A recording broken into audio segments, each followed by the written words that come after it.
1718 entered the storm. Captain's down! I need help! Lightning tore across the cabin. Everyone stay seated. Then the captain collapsed.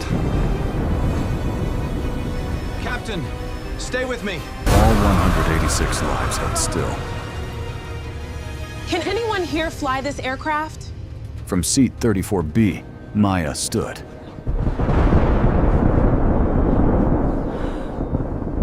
I can help. She had no uniform or badge, only an old leather bag and a name the airline feared. He said she could not fly. She was fired for a reason. 3 years earlier, Maya wore captain stripes. Sign the report, then walk away. It started with one missing number. The records don't match. But to understand why Graham Voss was more afraid of Maya Reed than of the storm outside, we have to go back 3 years. To the morning she first noticed a single missing number in an aircraft maintenance record. At the time, Maya still wore the Aurora Skies uniform with pride. She had earned every stripe on it the difficult way. There had been no family money paying for flight hours, no powerful relatives opening doors, and no easy path from the neighborhood where she grew up to the left seat of a commercial aircraft. Her father, Daniel Reed, had spent most of his life working beneath airplanes rather than inside them. He was an avionics technician, one of those men passengers never saw, but depended on every time a plane rose above the clouds. Daniel had taught Maya that aircraft did not become dangerous all at once. A disaster rarely began with fire, smoke, or a screaming alarm. More often, it began with one small shortcut that nobody wanted to question. A number entered incorrectly. A warning cleared too quickly. A part marked as replaced when it had only been reset. A supervisor deciding that a delay would cost more than a risk. When Maya was a little girl, she used to sit beside him in the garage while he repaired radios, test panels, and old electrical equipment from the hangar. He would place a wiring diagram in front of her and explain that every line had a purpose. Even the smallest connection mattered, because machines did not care whether people were tired, impatient, rich, or powerful. A system either worked properly or it did not. Those lessons stayed with Maya long after she became a pilot. She was never the loudest captain at Aurora Skies. She did not enjoy drawing attention to herself. She did not try to impress crews by acting fearless. What made her respected was the fact that she prepared more carefully than anyone expected. She studied weather patterns before every flight. She read maintenance notes instead of skipping past them. She listened to ground crews. She checked again when something did not make sense. That habit had saved passengers from minor trouble more than once. A faulty cargo warning, an incorrect fuel figure, a hydraulic message that turned out to be nothing serious. Most people in the company saw those delays as inconveniences. Maya saw them as proof that carefulness was not paranoia. Then came Flight 216 from Dallas to Phoenix. It was an ordinary overnight route. The passengers were tired. The cabin crew wanted an on-time departure. The weather was clear, and the aircraft had already been delayed once because of a late inbound connection. It should have been a simple flight, the kind people forgot the moment they landed.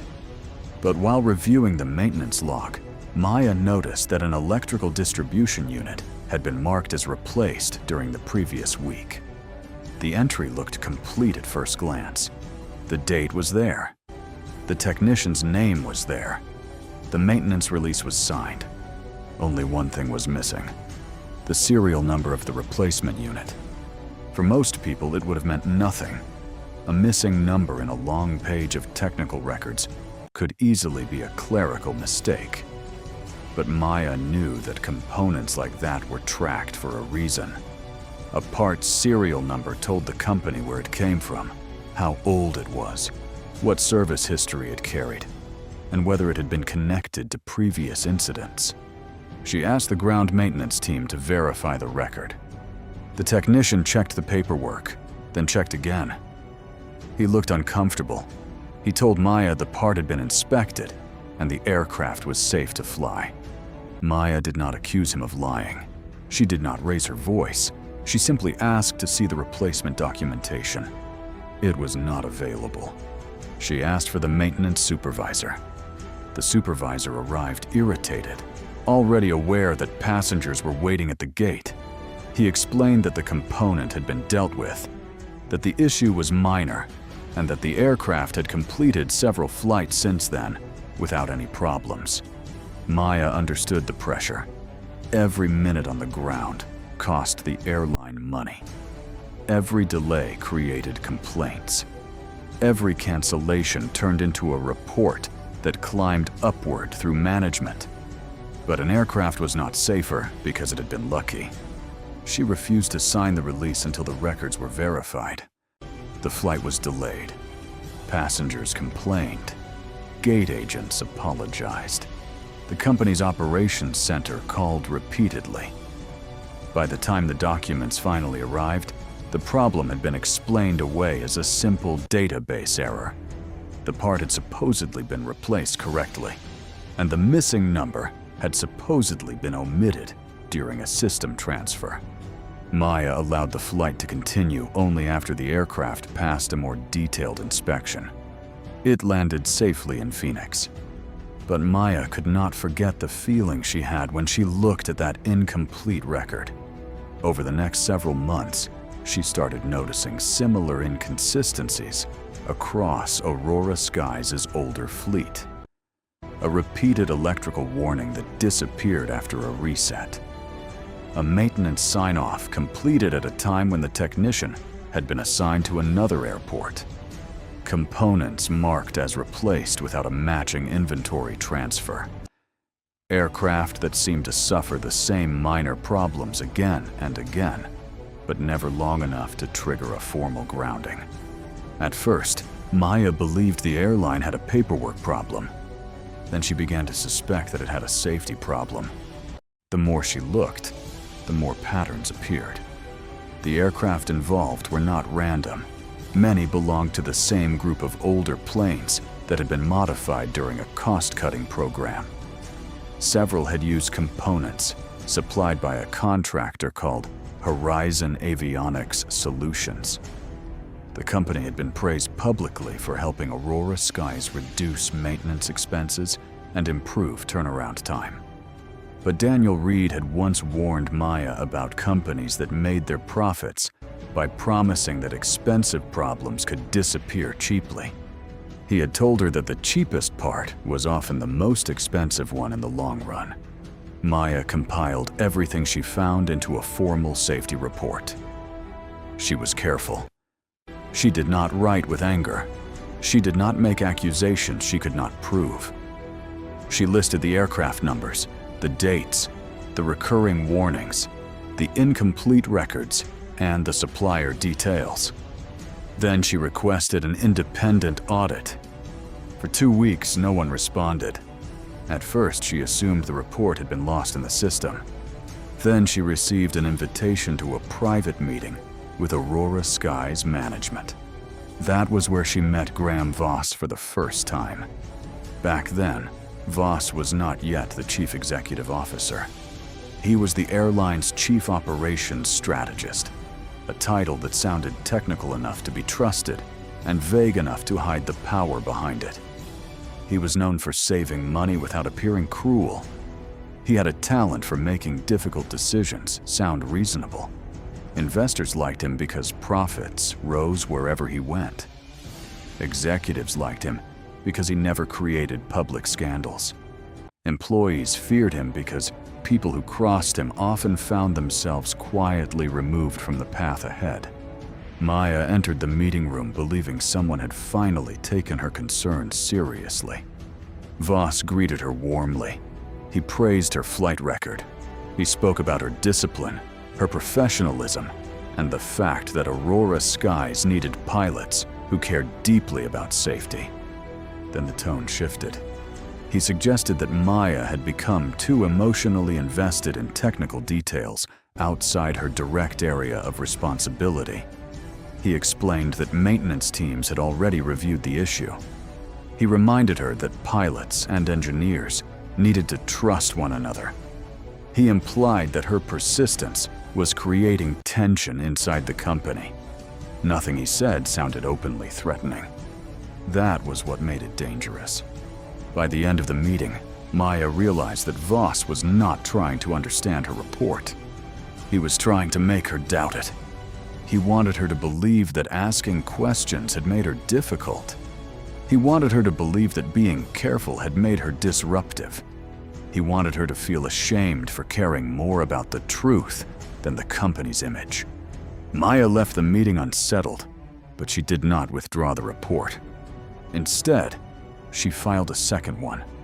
That was when Aurora Skies stopped treating her as an employee and began treating her as a problem. Within weeks, Maya was removed from active flight duty pending an internal review. No one explained what the review involved. No one gave her a clear timeline. She was asked to attend meetings where people spoke around the issue without ever addressing it directly. Her supervisors became distant. Colleagues who once trusted her stopped returning messages. Then the rumors began. Anonymous sources told aviation websites that a captain at Aurora Skies had repeatedly caused delays by overreacting to minor maintenance concerns. Industry forums began discussing an unnamed pilot who had supposedly clashed with ground crews. A columnist wrote about the danger of allowing personal anxiety to influence professional judgment. Maya's name was not mentioned at first. It did not need to be. Inside the airline, everyone knew who the story was about. Months later, when Aurora Skies finally released its decision, the company did not accuse Maya of misconduct. They did not claim she had broken any regulation. They did not say she was unqualified. They used softer words. They stated that her employment had ended because of concerns about professional collaboration and operational judgment. It was enough. Her licenses remained valid. Her training record remained strong. But no major airline wanted to hire a pilot whose former company had quietly labeled her a risk. Maya appealed. She requested access to the maintenance records that had prompted her report. She contacted regulators. She spoke to lawyers. But every path seemed to lead back to the same invisible wall. The airline insisted that its fleet was safe. The records she requested were delayed, restricted, or declared confidential. Her report was marked as unsubstantiated. The company moved on, and so did everyone else, except Maya. She did not stop believing that something was wrong. She simply ran out of people willing to listen. The hardest part was not losing the uniform. It was losing the future she had spent her entire life building. For years, she had imagined the first day she would become a captain.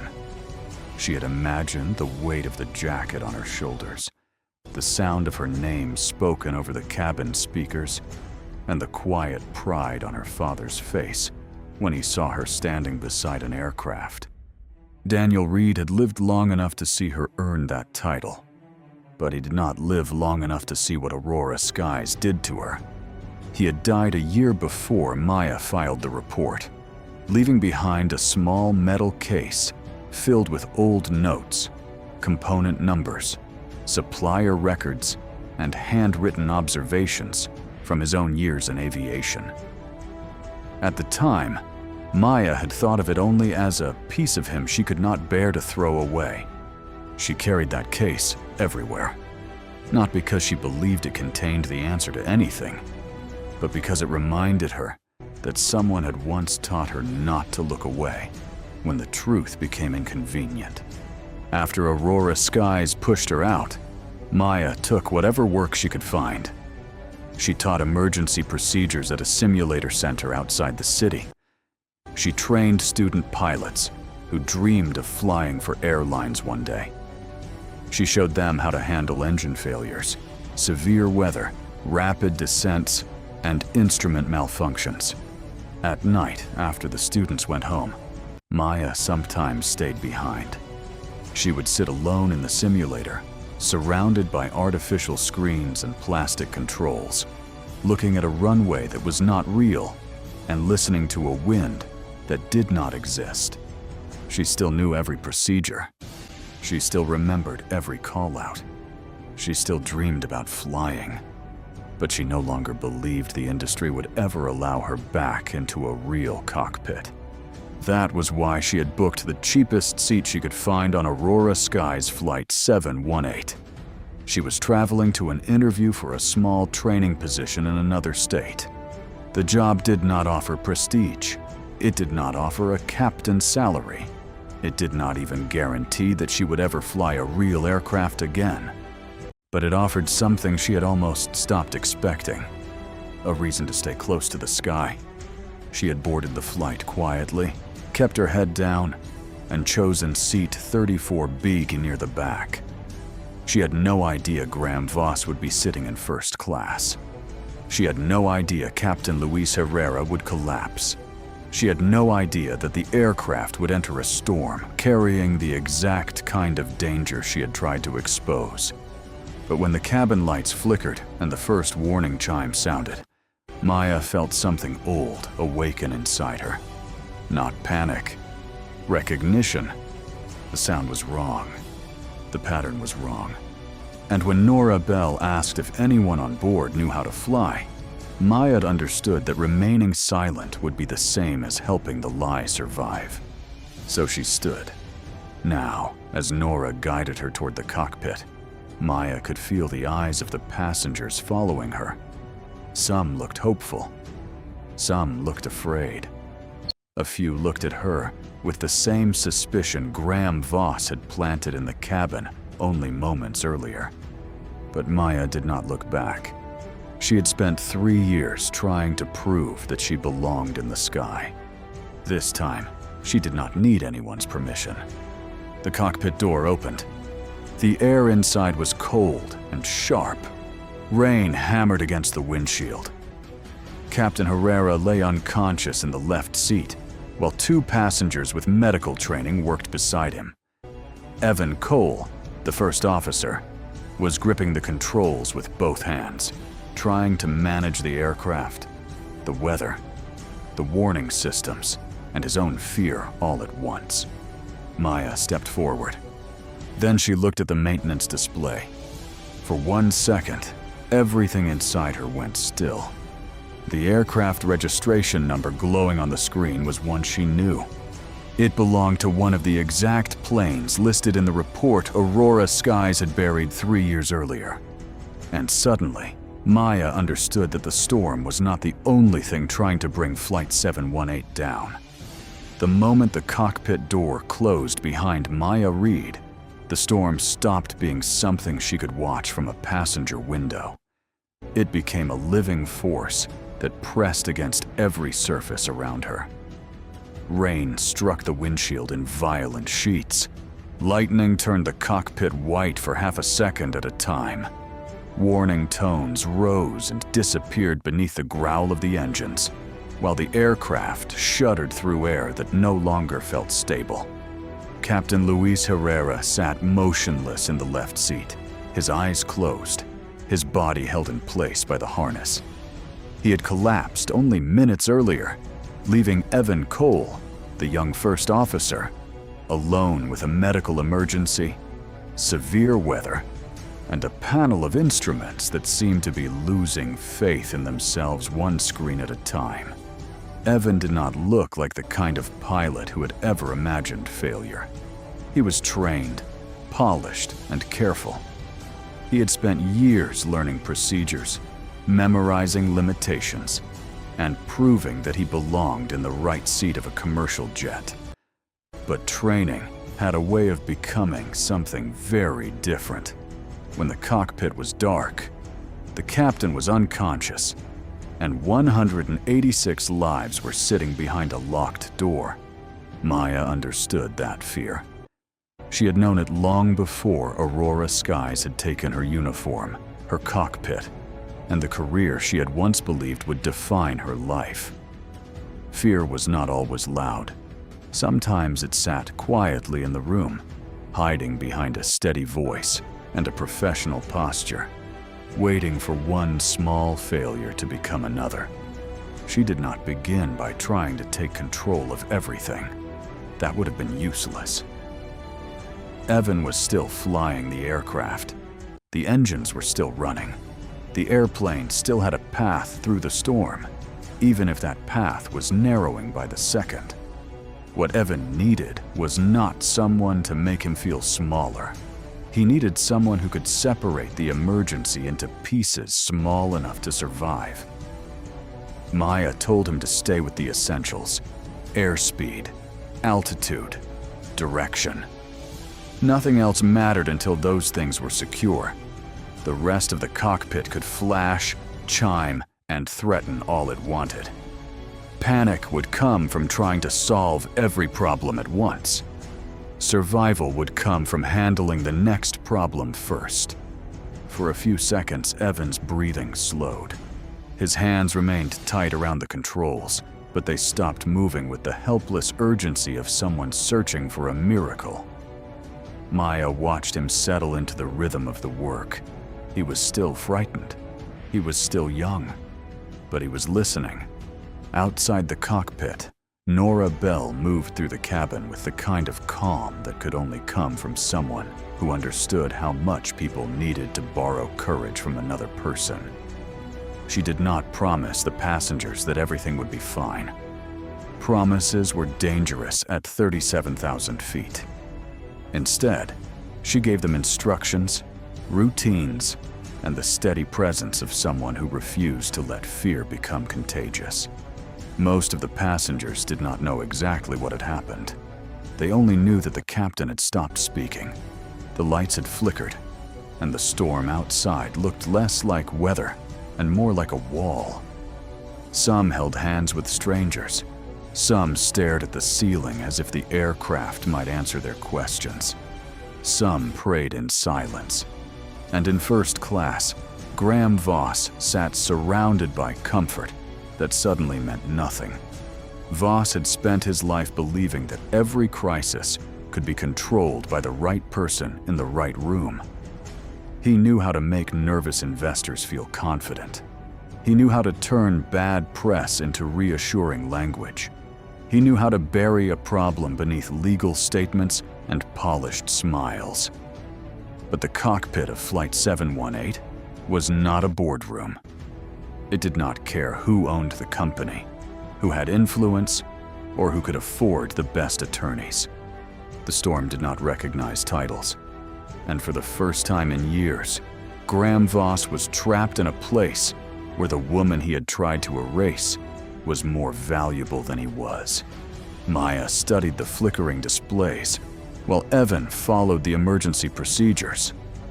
A navigation screen went dark, returned, then began showing incomplete information. One electrical warning appeared and disappeared. Another followed.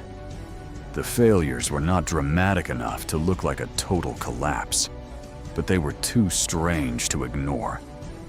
They came in bursts, almost as if the aircraft were trying to tell them something and could not decide whether it had the strength to keep speaking. Then Maya saw the aircraft registration number on a small maintenance screen. For one moment, the storm disappeared from her mind. She knew that aircraft, not because she had flown it often, but because she had seen its records before.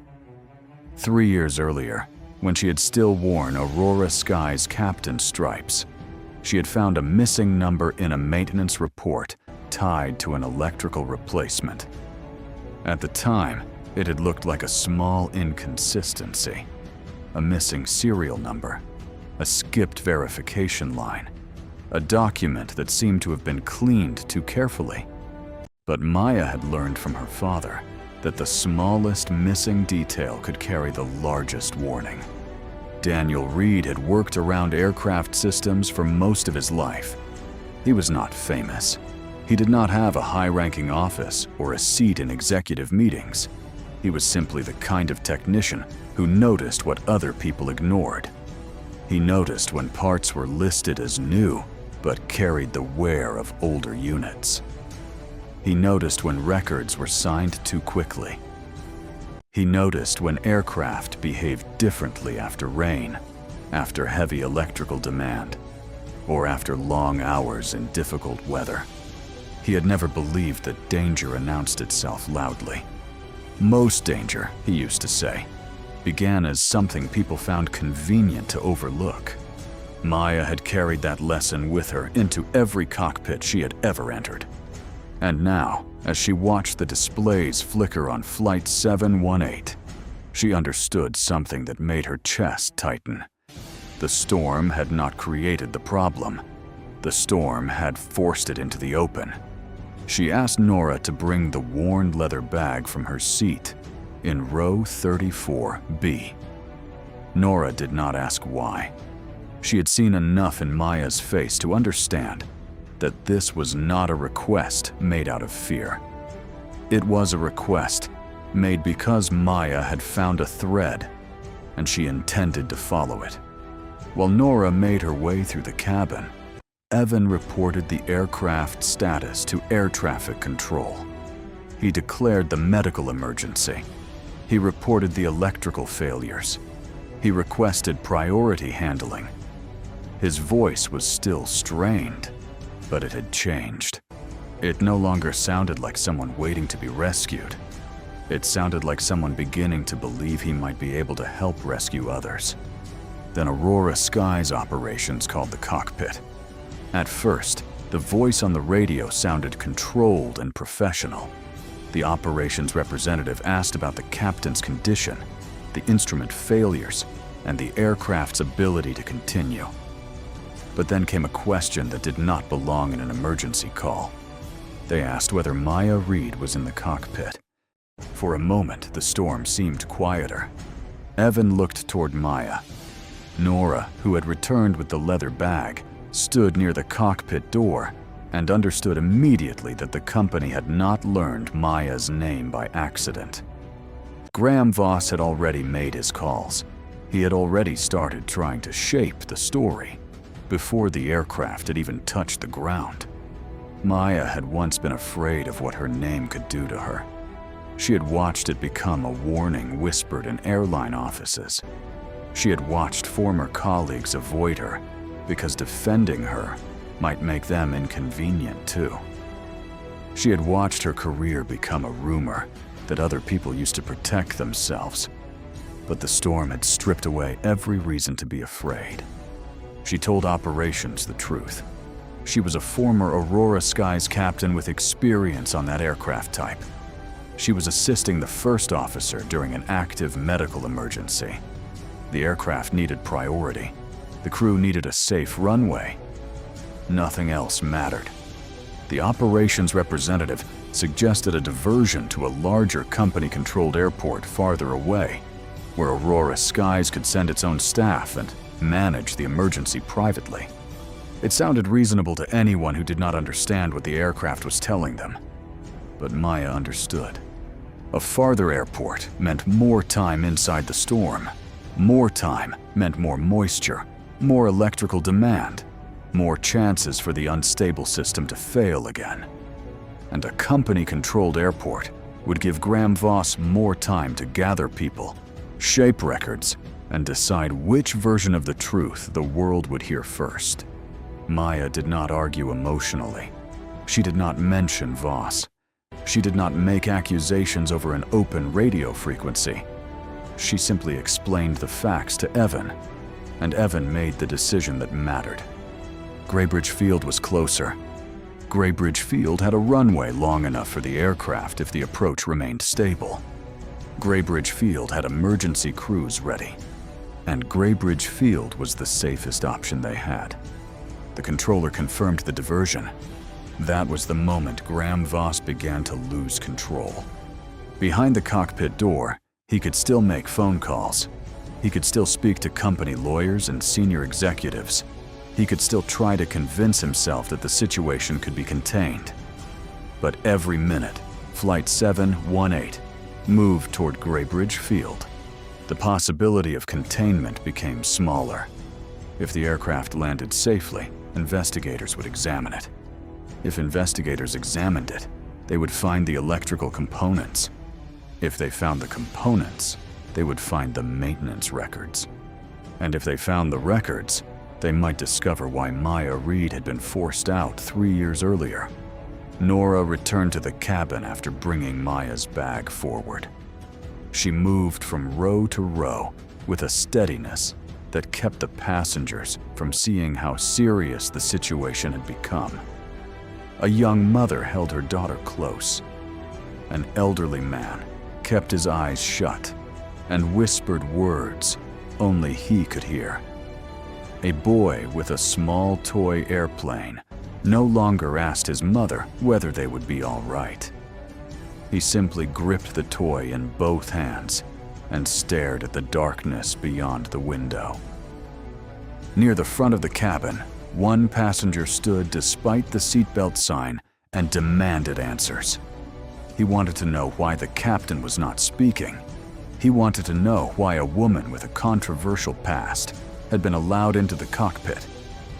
He spoke loudly because fear often tries to disguise itself as anger.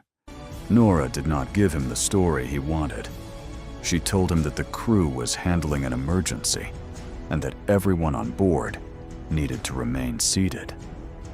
When he continued to protest, the aircraft dropped hard through a pocket of turbulence.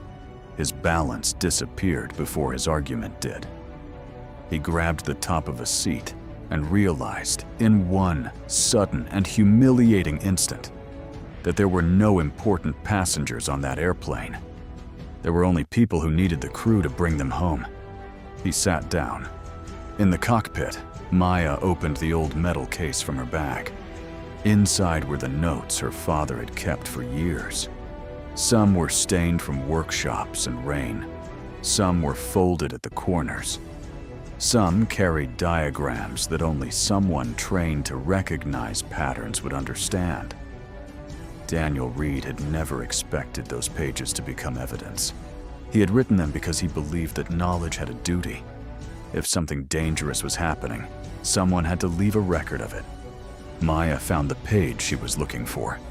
It described a family of electrical units that could behave unpredictably under extreme moisture and fluctuating demand. The failures could begin quietly. A display could reset. A warning could blink and disappear.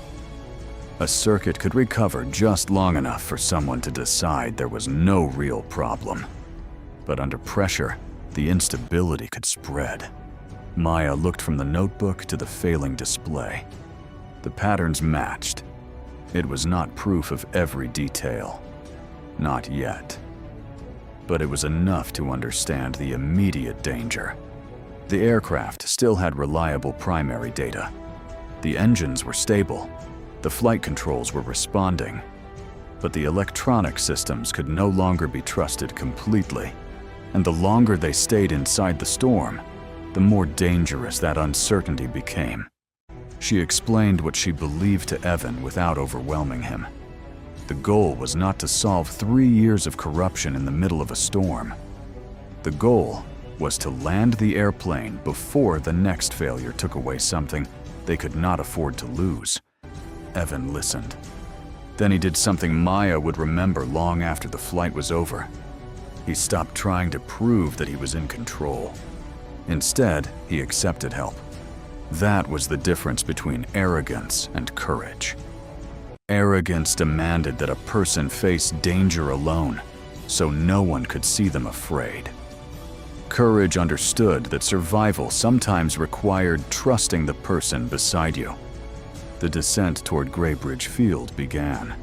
The aircraft entered lower cloud, where the rain felt heavier and the turbulence sharper. Every few seconds, lightning exposed the wings before returning them to darkness. The runway lights appeared once through the weather, then vanished again.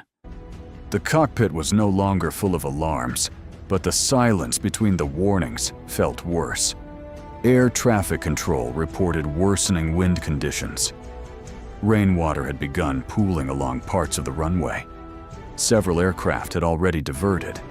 Emergency vehicles were waiting near the landing area, their lights reflecting through the storm like distant signals from another world. Maya studied the approach information. The conditions were difficult, but not impossible. That distinction mattered. They did not have a normal landing ahead of them. They had an exhausted first officer, a captain who could not help, unreliable displays, a severe crosswind, and a system defect that seemed to be spreading through the aircraft in slow, deliberate waves. But they also had a runway. They had engines. They had enough instruments. And they had time if they did not waste it. Maya told Evan they would need to prepare for a manual approach. The automated systems had done enough to bring them close, but the final moments would depend on human judgment. Evan hesitated, not because he did not understand, but because he understood exactly how much was being asked of him. Maya did not tell him to be fearless. She reminded him that fear was not the enemy. Losing focus was. He had the aircraft beneath his hands. He had the runway ahead. He had the training he had spent years earning. And he had someone beside him who knew what it felt like to carry a room full of strangers through the worst moment of their lives. Evan nodded. The clouds thinned for a few seconds. Below them, Graybridge Field appeared.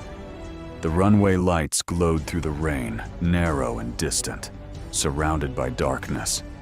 For one brief moment, everyone in the cockpit could see where they needed to go. Then a powerful gust hit the aircraft from the side. The plane rolled sharply. A warning tone sounded. The remaining navigation display flickered again. Evan's breath caught. The runway vanished behind rain. And somewhere in the cabin, 186 people realized that the most dangerous part of the flight had only just begun. For a few seconds, there was no runway. There was only rain. There was only wind. There was only the violent sound of an aircraft being pushed sideways through the dark by forces no human being could control. Evan tightened his grip on the controls, but Maya could see the moment when fear tried to take over again. It was there in the way his eyes moved too quickly from one instrument to another. It was there in the breath he did not finish. It was there in the silence that came just before someone either found their training or lost it. Maya stayed with him. She did not take the airplane from his hands. She did not try to become the hero of the story by doing everything herself. Evan was the pilot flying, and the only way they would survive was if he remained connected to the aircraft instead of surrendering to panic. So Maya gave him one instruction at a time. She kept his attention on the remaining instruments. She helped him trust the physical feel of the aircraft when the screens could not be trusted. She reminded him that a crosswind did not need to be defeated. It needed to be understood. The plane would move. The storm would push. Their job was not to force the sky into obedience. Their job was to make the next correct decision before the next dangerous second arrived. Behind them, Nora kept the cabin from falling apart. The passengers could feel the descent. They could feel the aircraft being thrown from side to side. They heard the engines change as Evan adjusted power. They heard the storm strike the fuselage like heavy stones. Some people cried. Some people held the hands of strangers. Some stared at the seat backs in front of them because looking out the window felt impossible. Nora moved through that fear with the quiet strength of someone who understood that people did not always need answers. Sometimes they needed a face that told them they had not been abandoned. She checked seatbelts. She helped a frightened child hold on to a parent's hand. She guided an elderly passenger through slow breaths. And when panic rose near the front of the cabin, she did not allow it to become a fire that spread through the rows. Even Graham Voss had gone quiet. The man who had tried to stop Maya from reaching the cockpit could no longer pretend that he was protecting anyone. Every new movement of the aircraft reminded him that the woman he had tried to destroy was now helping save his life. He understood, perhaps for the first time, that the truth was not dangerous because it embarrassed him. The truth was dangerous because it had consequences. The runway lights appeared again. This time, they did not vanish immediately. They were still distant, still blurred by rain, still narrow enough to make the approach feel unforgiving. But they were there. Evan saw them. Maya saw them. And in that moment, the cockpit changed. Not because the danger had passed, but because uncertainty had become a direction. The aircraft continued downward. Wind struck again, harder than before. The nose shifted. The wings dipped. The wet runway moved across the windshield, then disappeared at the edge of Maya's vision. Evan corrected too sharply at first, then steadied himself when Maya reminded him to make smaller movements. The storm wanted panic. It wanted a desperate reaction. But Maya had learned long ago that the most dangerous mistakes were usually born from trying to fix everything too fast. The plane crossed the threshold. For one endless second, it seemed as though the runway would remain just out of reach. Then the wheels touched down. The landing was hard. The aircraft hit the wet pavement with enough force to throw the cabin forward against its seatbelts. Water erupted from beneath the tires. Reverse thrust filled the night with a roar. The runway lights streaked past the windows as Evan held the aircraft straight through the wind. No one cheered immediately. The people in the cabin were too afraid to trust what they had felt. They waited. They waited for the engines to quiet. They waited for the violent shaking to stop. They waited for the aircraft to slow enough for their bodies to believe what their minds could not yet accept. Then Flight 718 came to a stop. For several seconds, there was only rain tapping against the fuselage and the broken sound of people trying to breathe again. Then someone began to cry. Someone else began to clap. The applause spread slowly. Not as celebration at first, but as release. People held one another. Parents pressed their faces into their children's hair. Strangers, who had never spoken before, reached across the aisle and touched each other's hands. They had gone into the storm as passengers, but they came through it as witnesses to the same impossible night. In the cockpit, Evan leaned back from the controls with the stunned expression of a man who had just discovered how close he had come to losing everything. He had not flown perfectly. No one could have in those conditions. But he had stayed present. He had listened. He had learned that courage was not a performance. It was a decision made over and over again when every part of you wanted to give up. Maya sat beside him, exhausted, but still. She did not raise her arms. She did not ask for recognition.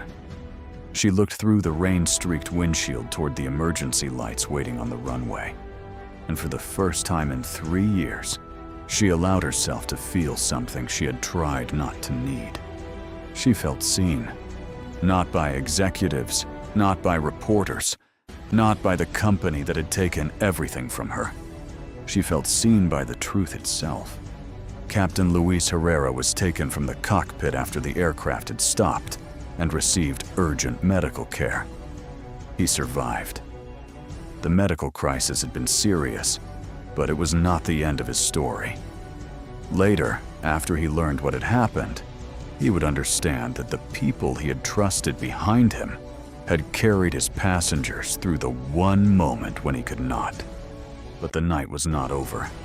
The moment the wheels touched the ground, Flight 718 stopped being only an emergency landing. It became evidence. Investigators entered the cockpit before the storm had fully moved away from Graybridge Field. They secured the flight data. They documented the electrical warnings. They examined the maintenance history.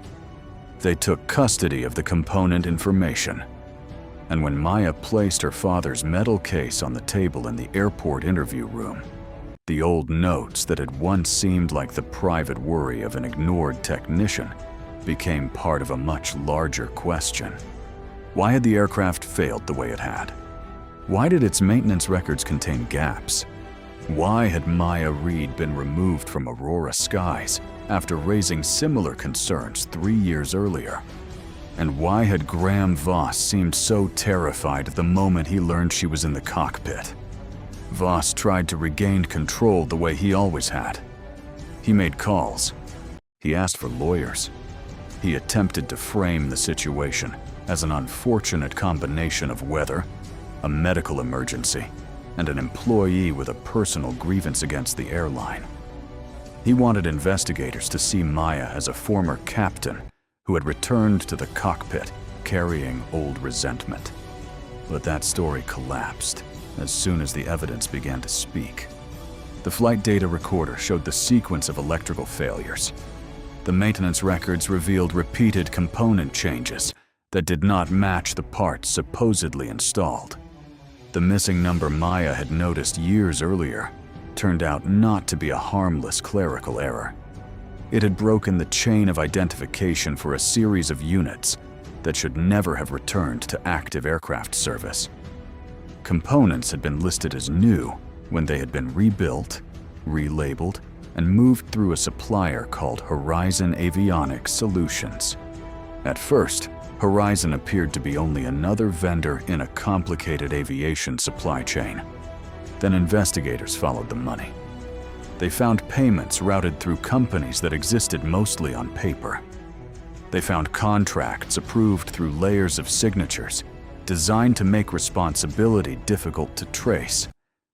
They found maintenance supervisors who had been pressured to sign forms they did not fully understand.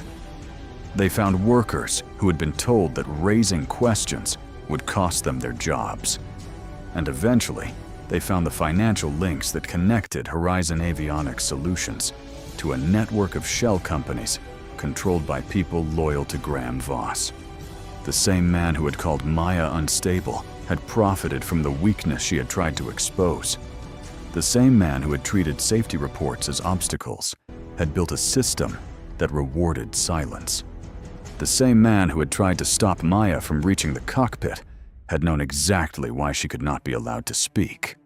Once the truth began moving, it moved faster than Voss could contain. Former mechanics came forward. Record specialists came forward. A retired quality control manager produced copies of internal emails that had been saved in private because he had never trusted the company to keep them. A supervisor admitted that some replacement units had been approved under pressure, even when the documentation was incomplete. Another employee revealed that Maya's report had not been dismissed because it lacked evidence. It had been dismissed because it had too much. And every new witness made the old story harder to believe. Maya was called to testify before an aviation oversight panel weeks later. She arrived wearing no captain's uniform. She did not need one. The uniform had never been the source of her authority. Her authority came from the fact that she had seen danger, spoken about it, and refused to become silent when silence was easier. She did not turn the hearing into revenge. She did not raise her voice. She explained what she had found 3 years earlier. She explained why the missing number mattered. She explained how maintenance records were supposed to protect passengers, not protect executives. She explained that safety was not a slogan painted on a corporate wall. It was a series of decisions made by ordinary people who either chose to tell the truth or chose to look away. Then she opened her father's metal case.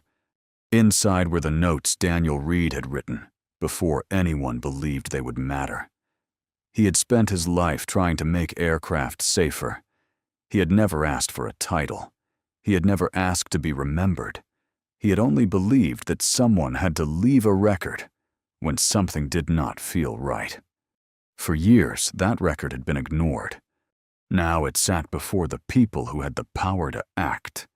Graham Voss watched from across the hearing room as the story he had spent years controlling came apart piece by piece.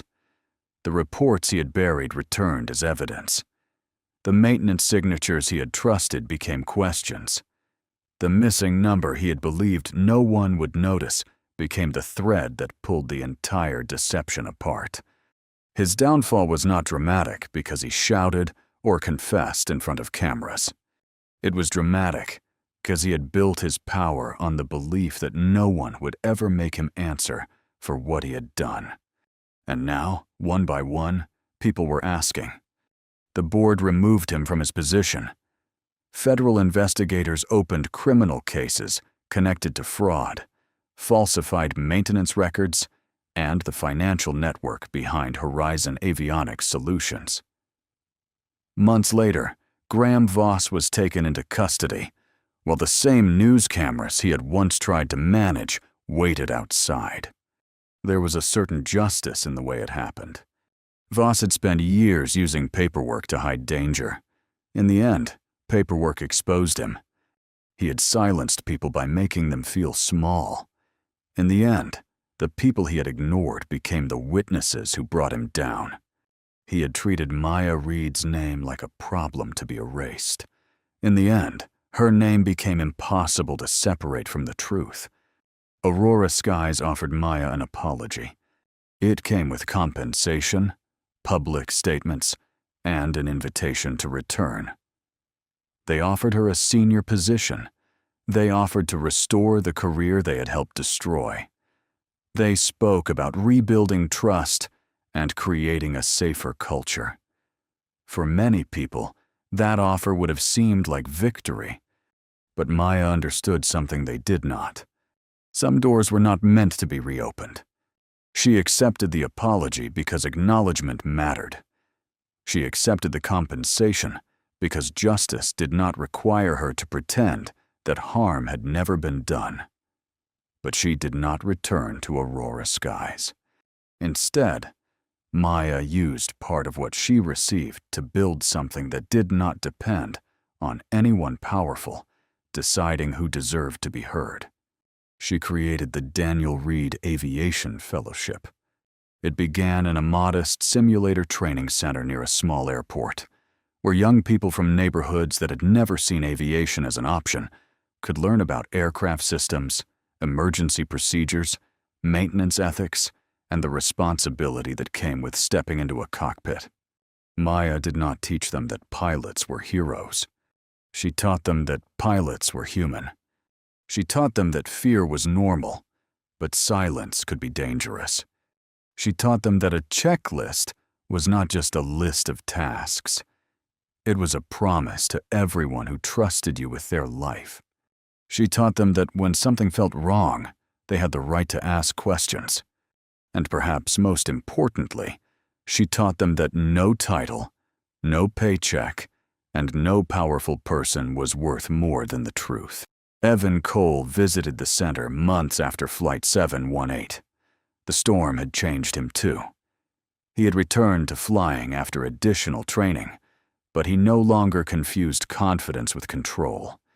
He understood that asking for help had not made him weak. It had helped save 186 people. Nora Bell came too. She stood quietly near the simulator room and watched Maya guide a nervous student through an emergency procedure. Nora had seen Maya at her lowest point, standing in a cabin aisle while a powerful man tried to stop her from doing the right thing. Now she saw what had come from that moment. Not revenge, not bitterness, purpose. Captain Luis Herrera eventually recovered and wrote Maya a letter. He did not write it as an airline captain to a former captain. He wrote it as one human being to another. He thanked her for protecting the passengers he had been unable to protect himself. He thanked her for believing in Evan when Evan had begun to doubt himself. And he thanked her for proving that a person's worth could not be decided by the people who had once tried to take everything from them. Years later, passengers still remembered Flight 718. Some remembered the storm. Some remembered the hard landing. Some remembered the woman in the ordinary coat who stood up from seat 34B when everyone else was too frightened to move. But Maya remembered something else. She remembered her father's old notes. She remembered the missing number. She remembered the years when people told her that speaking up would only make things worse. And she remembered the truth that finally carried her through the storm. The sky had never judged her by her past.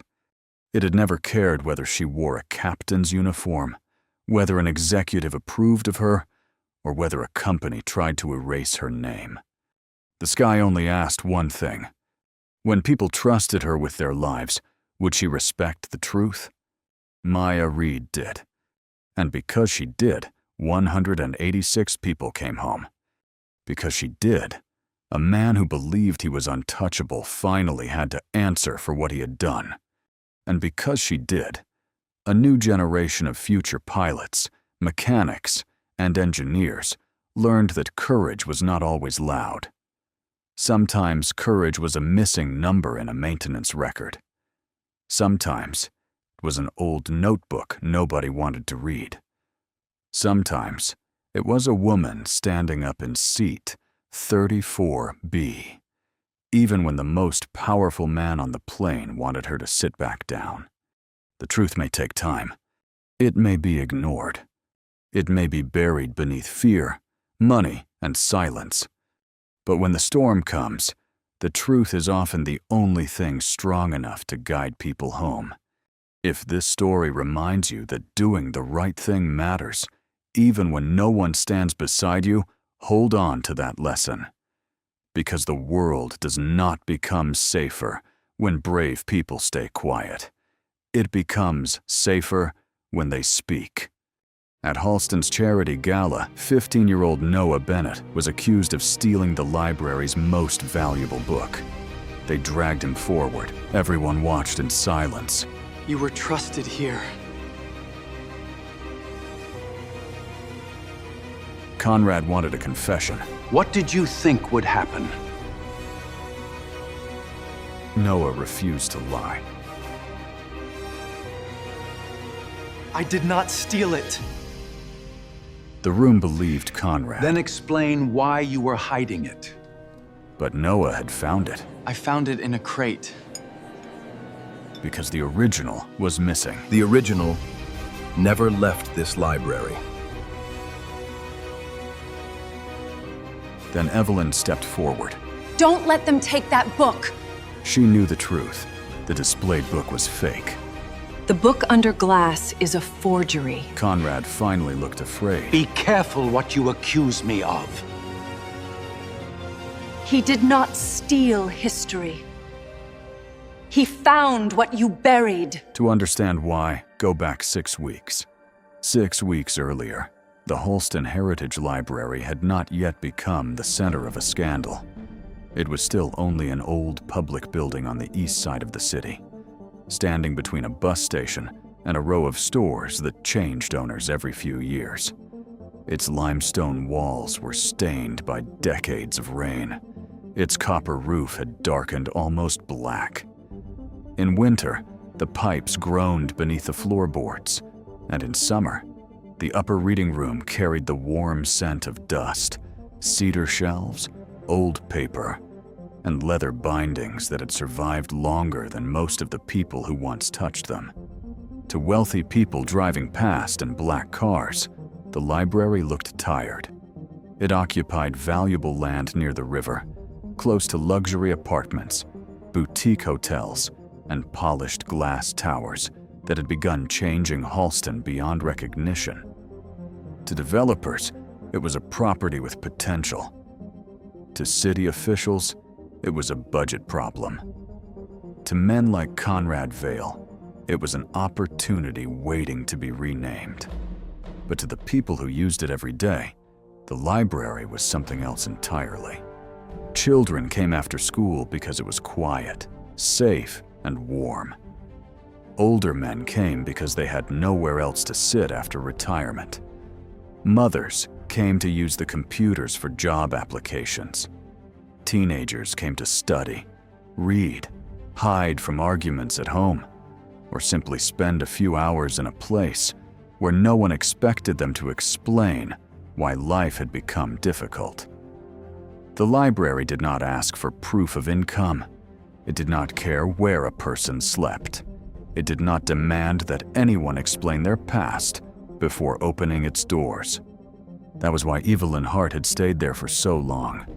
At 57, Evelyn had become the kind of woman people overlooked until they needed something only she could find. She was not loud. She did not dress to be noticed. Her gray-brown hair was always pinned neatly behind her head, and she wore thin cotton gloves whenever she handled old paper. Her clothes were simple, practical, and slightly old-fashioned. She moved through the archive rooms with careful, measured steps, as though every shelf held a memory that deserved respect. Officially, Evelyn was the library's senior archival assistant. It was a title that made her sound like someone who spent her days dusting books and filing records. In truth, she knew more about Halston's history than most of the men who gave speeches about it. She could identify a forged signature by the pressure of the ink. She could tell the age of a document by the fibers in its paper. She knew which streets had vanished beneath new construction, which neighborhoods had been renamed by investors, and which public promises had disappeared the moment money changed hands. Evelyn had built her life around those small traces, because 20 years earlier, she had learned what happened when powerful people believed they could erase them. Before coming to the library, Evelyn had been a forensic auditor for the city of Halston. She had worked in the municipal finance office, reviewing redevelopment budgets, public grants, housing contracts, and infrastructure programs. She had been good at her work. Too good, perhaps, for people who preferred financial reports to remain unread. At the time, Halston had been changing quickly. Old neighborhoods near the river were being cleared for redevelopment. Public housing projects were being repaired, relocated, or quietly abandoned. New foundations appeared every year, promising to rebuild struggling communities. Politicians praised private investment.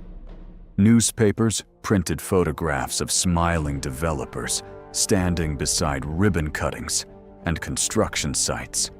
One of those developers was Conrad Vale. Even then, Conrad had known how to make ambition sound like compassion. He was younger, hungrier, and far less famous than he would become. But the city already admired him. He spoke about restoring dignity to forgotten neighborhoods. He donated coats during winter drives. He appeared at school fundraisers. He made people feel that Halston's future depended on men like him. Evelyn had not disliked him at first. She had only followed the numbers. The more she reviewed the finances connected to the city's redevelopment programs, the more she noticed patterns that made no sense. Public funds intended for housing repairs were being transferred into charitable accounts. Those accounts paid consulting fees to private firms. The firms were connected to contractors. The contractors were connected to land purchases. The land purchases eventually led back to companies linked to Conrad Vale and his earliest business partners. Nothing had been stolen in one obvious act. That was what made the scheme so difficult to see. The money moved in fragments. It passed through foundations with hopeful names. It was hidden inside consulting contracts, administrative costs, redevelopment fees, and emergency transfers. Each transaction looked harmless by itself, but when Evelyn placed them beside one another, a pattern appeared. Public money was being used to help private interests control public land. Evelyn needed proof before she could report it. She needed someone who understood the city's old records, someone who knew where the original deeds and transfer documents had been stored.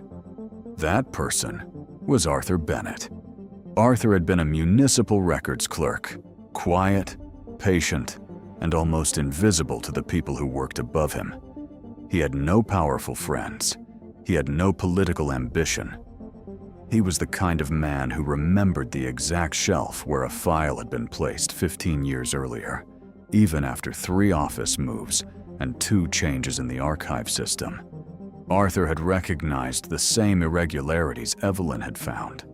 Several land transfer records had been altered. Dates had been changed. Property classifications had shifted after signatures were supposedly completed. Documents had appeared in folders where they did not belong. Some records carried seals that had not existed at the dates printed on them. Together, Evelyn and Arthur had come close to exposing the truth. Then the documents began disappearing. Before Evelyn could deliver her final report, she was accused of manipulating city financial records. The same spreadsheets she had used to uncover fraud were suddenly presented as evidence against her. Money that had vanished through a complicated network of transfers was blamed on her department. The city needed someone to absorb the scandal, and Evelyn was convenient. She was not wealthy. She was not politically connected. She had no family name that could frighten the people accusing her. Arthur tried to defend her. He submitted notes about altered deeds and missing evidence. He insisted that files had been removed from the archive system. But his warnings were dismissed as paranoia. He was removed from his job. His reputation was damaged. Within months, the city had painted Evelyn as a dishonest auditor, and Arthur as a troubled clerk, unable to accept the conclusions of the investigation. Conrad Vale survived untouched. In fact, he emerged stronger. Over the next 2 decades, his company grew. Vale Horizons built luxury towers, shopping centers, private hospitals, and waterfront districts. Conrad funded scholarships. He donated to museums. He sponsored youth programs. His name appeared on plaques across the city, and Evelyn disappeared. She took temporary work restoring documents. She cataloged private collections. She repaired damaged books. Eventually, the Halston Heritage Library hired her because old paper did not care what the newspapers had once said about her. The library was one of the few places where she could work without hearing whispers whenever she entered a room. For 20 years, Evelyn had not tried to fight her past. She had survived it. Then Conrad Vale announced that he wanted to save the library. The proposal arrived with headlines, television interviews, and photographs of Conrad standing beneath the library's stone archway, while promising a new future for Halston's children. Vale Horizons would invest $40 million into a modern educational complex called the Vale Center for Tomorrow. The plan included a technology wing, a media lab, a scholarship center, a renovated children's library, and a sleek glass structure extending toward the river. The city celebrated before most people read the details. The mayor praised Conrad's generosity. The library board called it a miracle. Newspapers described the project as a lifeline for an aging institution that could no longer survive on public funding alone. People who had never visited the library suddenly had opinions about how it should be transformed. But Evelyn saw what the others did not. The agreement required the city to lease the library property to Vale Horizons for 99 years. The library itself would remain open, at least in theory. But much of the surrounding land would be converted into private retail space, corporate offices, luxury cafes, and event halls. The old building would become the decorative center of a much larger commercial project.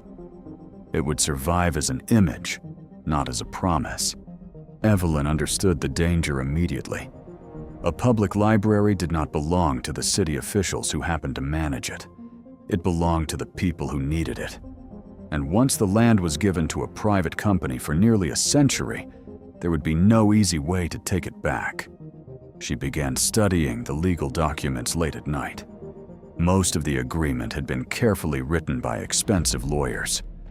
But near the end of the planning folder, hidden behind technical maps and development schedules, Evelyn found an amendment dated 1978. It claimed that the original terms of the library's founding agreement had been changed decades earlier, allowing the city to transfer the property for private development under certain conditions. At first glance, the document looked convincing. The language was formal. The seal appeared official. The pages were yellowed enough to suggest age. The signatures looked authentic. It was exactly the sort of paper most people accepted without question, because it looked old and complicated. But Evelyn had spent too long studying the small places where lies failed. The seal at the bottom of the amendment belonged to a municipal archive classification system created in 1986. The paper contained a fiber blend that had not been used in city documents during the 1970s. The typeface was correct for the era, but the spacing between lines matched a template introduced years later. The document claimed to have been filed in 1978, yet the reference number followed a code system that did not exist until the late 80s. Someone had created an old lie using new tools. That night, Evelyn sat alone in her small apartment on Grant Street, surrounded by copied documents and handwritten notes. Trucks rumbled below her window. The laundromat downstairs had closed hours earlier, leaving the building quiet except for the low hum of old machines. A mug of tea cooled beside her lamp as she compared the forged amendment to real city records. The more she studied it, the more certain she became. Someone was trying to steal the library without calling it theft. The next morning, Evelyn brought her findings to Martin Gage, the library director. Martin was not a bad man. He had spent years trying to keep the library open through funding cuts, staff reductions, and public indifference. He had the tired face of someone who had learned to celebrate every small victory, because larger victories no longer seemed possible. Evelyn explained the inconsistencies. She showed him the mismatched archive seal. She pointed out the paper fibers, the date problem, and the wrong filing system. Martin listened. He looked uneasy. He turned the pages slowly. Then he told her that the city legal department had already approved the agreement. Conrad Vale's team had spent months preparing the proposal. The library board had accepted the documents as legitimate. Martin suggested that Evelyn might be viewing the situation through the pain of what had happened to her years earlier. He did not accuse her of lying. That would have been easier. Instead, he implied that her past had made her suspicious of everything. Evelyn left his office without arguing. Downstairs, in the reading room, Noah Bennett was sorting returned books onto a cart. He was 15, thin, dark-haired, and taller than people expected when they first saw him. His clothes were clean but worn. The sleeves of his jacket had frayed at the cuffs, and his shoes had been repaired with black tape near the soles. Noah had been coming to the library for nearly a year. He lived in a foster home on the other side of Halston, with a couple who were doing their best, but already had too many responsibilities. There were other children in the house, too many rules, and not enough quiet. Noah had moved through 4 placements in 6 years. He had learned not to unpack fully. He had learned not to ask whether a room was really his. He had learned that adults often said they wanted honesty, but only when honesty was easy to hear. At the library, no one asked him to explain himself. He volunteered after school. He organized donations, repaired loose book covers, helped older patrons use the computers, and spent hours reading local history. He liked maps, old newspapers, photographs, land records, and anything that revealed how the city had become what it was. He liked history, because history proved that people had existed even when the world tried to forget them. Evelyn had noticed him long before they became friends. At first, Noah had been another quiet boy sitting alone near the window. But then he began asking questions that surprised her. He wanted to know why old books sometimes had handwritten notes in the margins. He wanted to know why city maps showed streets that no longer existed. He wanted to know who decided what was worth preserving. One afternoon, Noah brought Evelyn a small brass key.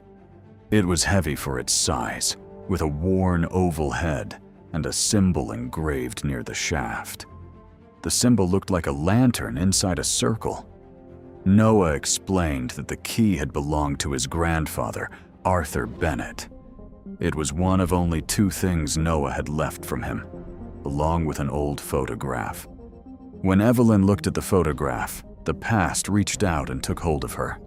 Arthur Bennett stood beside a younger woman in an office filled with file boxes and folders.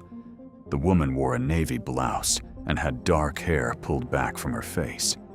She looked focused, determined, and far less tired than Evelyn remembered feeling during those years. The woman was Evelyn. For several seconds, she could not speak. Noah had never known the full story about his grandfather. He only knew that Arthur had worked for the city, had always spoken about truth, and had died before Noah was old enough to understand why adults avoided mentioning his name.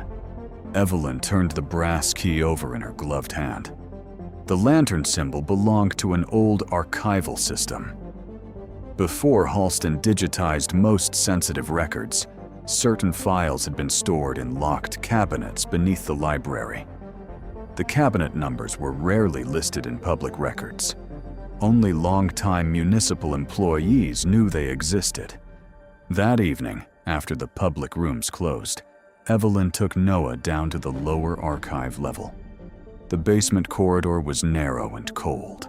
The lights hummed overhead. The stone walls carried the scent of damp paper and old dust. At the far end of the hallway stood several metal cabinets that had not been opened in years. Most were rusted. Some were sealed with outdated evidence labels.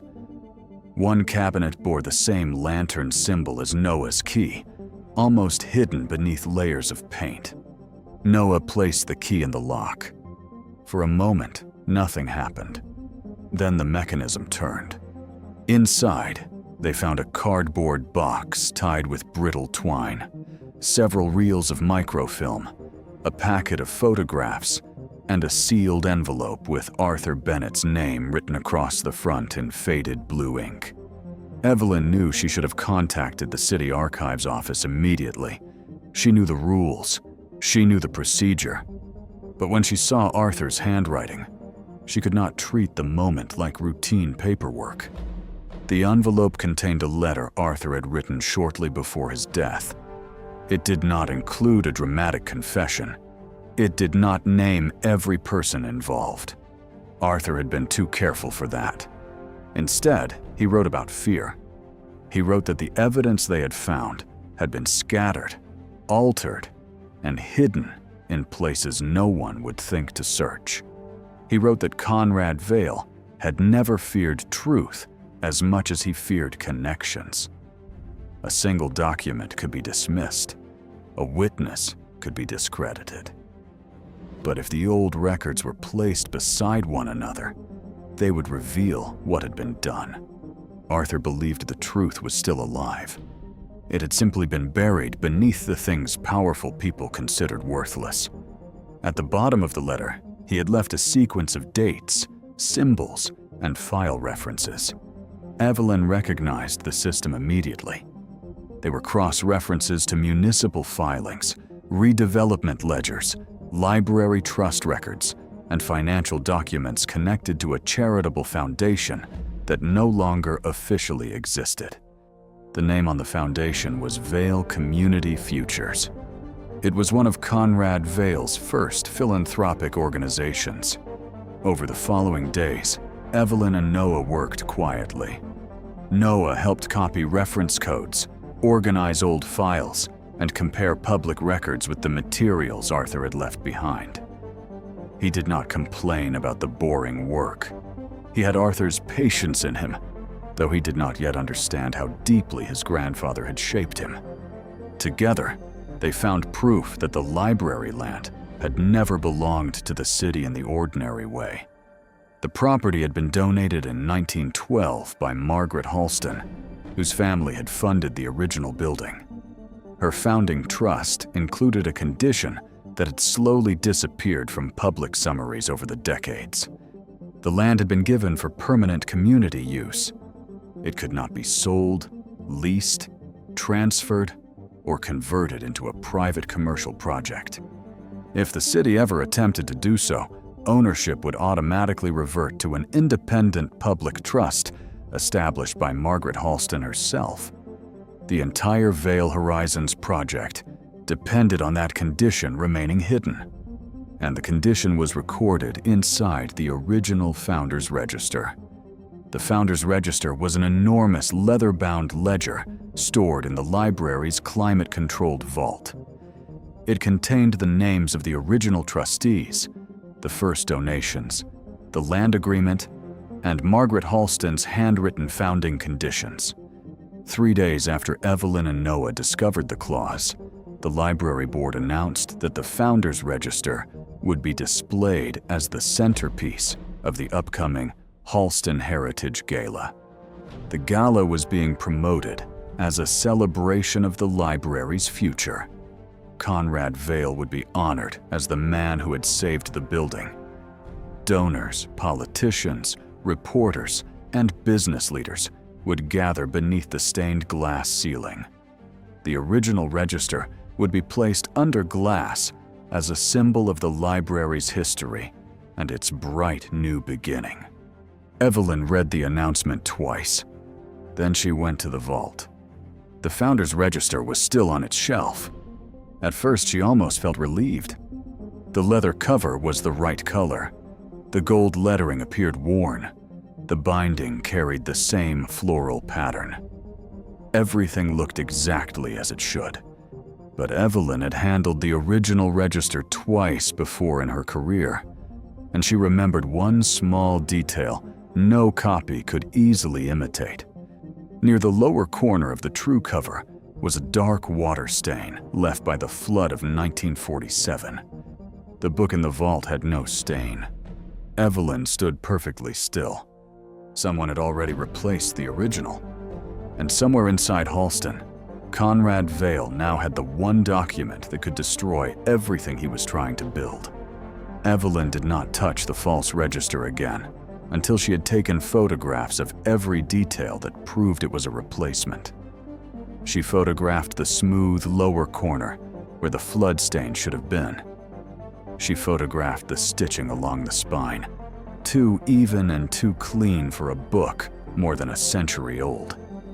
She photographed the pages under angled light, revealing fibers that did not match paper made in 1912. Then she went to Martin Gage one last time. This time she did not arrive with a theory. She arrived with evidence. Martin listened behind the closed door of his office, while Evelyn laid the photographs across his desk. Outside, the library remained busy. Children moved through the reading room. A printer hummed near the public computers. Someone laughed softly near the circulation counter. The ordinary sounds made the conversation feel even more unreal. Evelyn explained that the Founders Register in the vault was not genuine. She explained that the true book contained the original land condition, preventing the library property from being leased for private development. She showed him the forged amendment from 1978, and the archive details that proved it had been created years later. Martin did not deny that the evidence looked troubling, but he was afraid of what the truth would cost. The gala was only days away. Conrad Vale's foundation had already paid for the event. City officials had confirmed their attendance. Newspapers had promised coverage. The library board had built its entire future around the announcement of the Vale Center for tomorrow. If Evelyn was right, the project would not merely be delayed, it could collapse completely. Martin told her that accusing Conrad Vale without official proof would be reckless. He warned that the board would see her actions as sabotage. He said that the city could not survive another public scandal involving the library. Evelyn understood what he was really saying. He believed the library needed Conrad more than it needed the truth. That afternoon, she was placed on administrative suspension. The letter was written in polite language.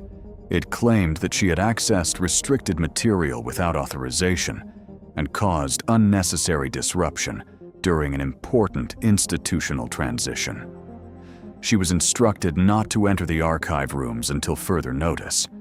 For the second time in her life, Evelyn watched a powerful system turn procedure into punishment. The first time, she had been younger. She had still believed that someone would eventually step in and ask what had truly happened. This time, she knew better. She did not argue. She gathered her gloves, her notebook, and the few personal items she kept in her archive drawer. Then she walked through the library without saying goodbye to anyone. Most of the staff avoided looking at her. A few looked sorry. None of them stopped her. That was the part Evelyn would remember most clearly. Not the suspension letter, not Martin's fear, not even the knowledge that Conrad Vale had found a way to rewrite history inside the very building meant to preserve it. What she remembered was how easy it had been for people to remain silent when silence protected them. Noah learned about Evelyn's suspension the following day. He had arrived after school carrying a stack of returned books, unaware that he was no longer supposed to be there. The circulation desk employee told him quietly that his volunteer access had been paused. She would not explain why. At first, Noah thought it was because of Evelyn. Then the security supervisor approached him with a rare 19th century atlas in his hands. The atlas had been found beneath the table where Noah usually studied. It was one of the most valuable items in the special collection. Its pages were delicate, its maps hand-colored, and its cover embossed with the seal of the old Halston Survey Office. It should never have been left in the public reading room. Yet there it was, beneath Noah's chair, as though someone had placed it there specifically to be discovered. Noah said he had never touched it. The supervisor did not accuse him directly. He did something more damaging. He made it clear that the library could no longer trust him around valuable materials. Noah stood in the lobby holding the volunteer badge he had worn for almost a year. Around him, people continued walking past the front desk. Some glanced at him. Most did not. He knew what they saw. A foster kid with worn shoes. A quiet boy without parents beside him. Someone easy to blame because people already believed he probably had a reason to take what did not belong to him. By the end of the day, Noah had been barred from volunteering. He did not tell Evelyn immediately.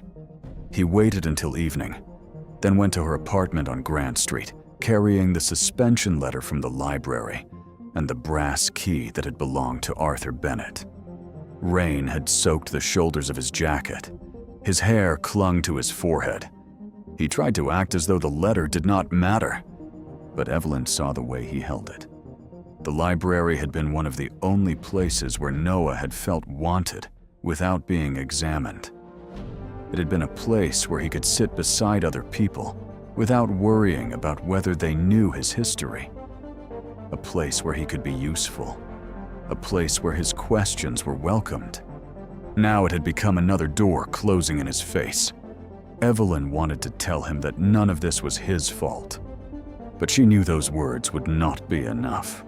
Instead, she showed him the evidence she had copied before leaving the archive, the photographs of the fake register, the forged 1978 amendment, Arthur's letter, the notes about the hidden land condition. She told him that the people responsible wanted both of them out of the way because they were getting too close. Noah listened without interrupting. Then he asked the question Evelyn had been trying not to ask herself. If Conrad Vale had taken the real register, where had he put it?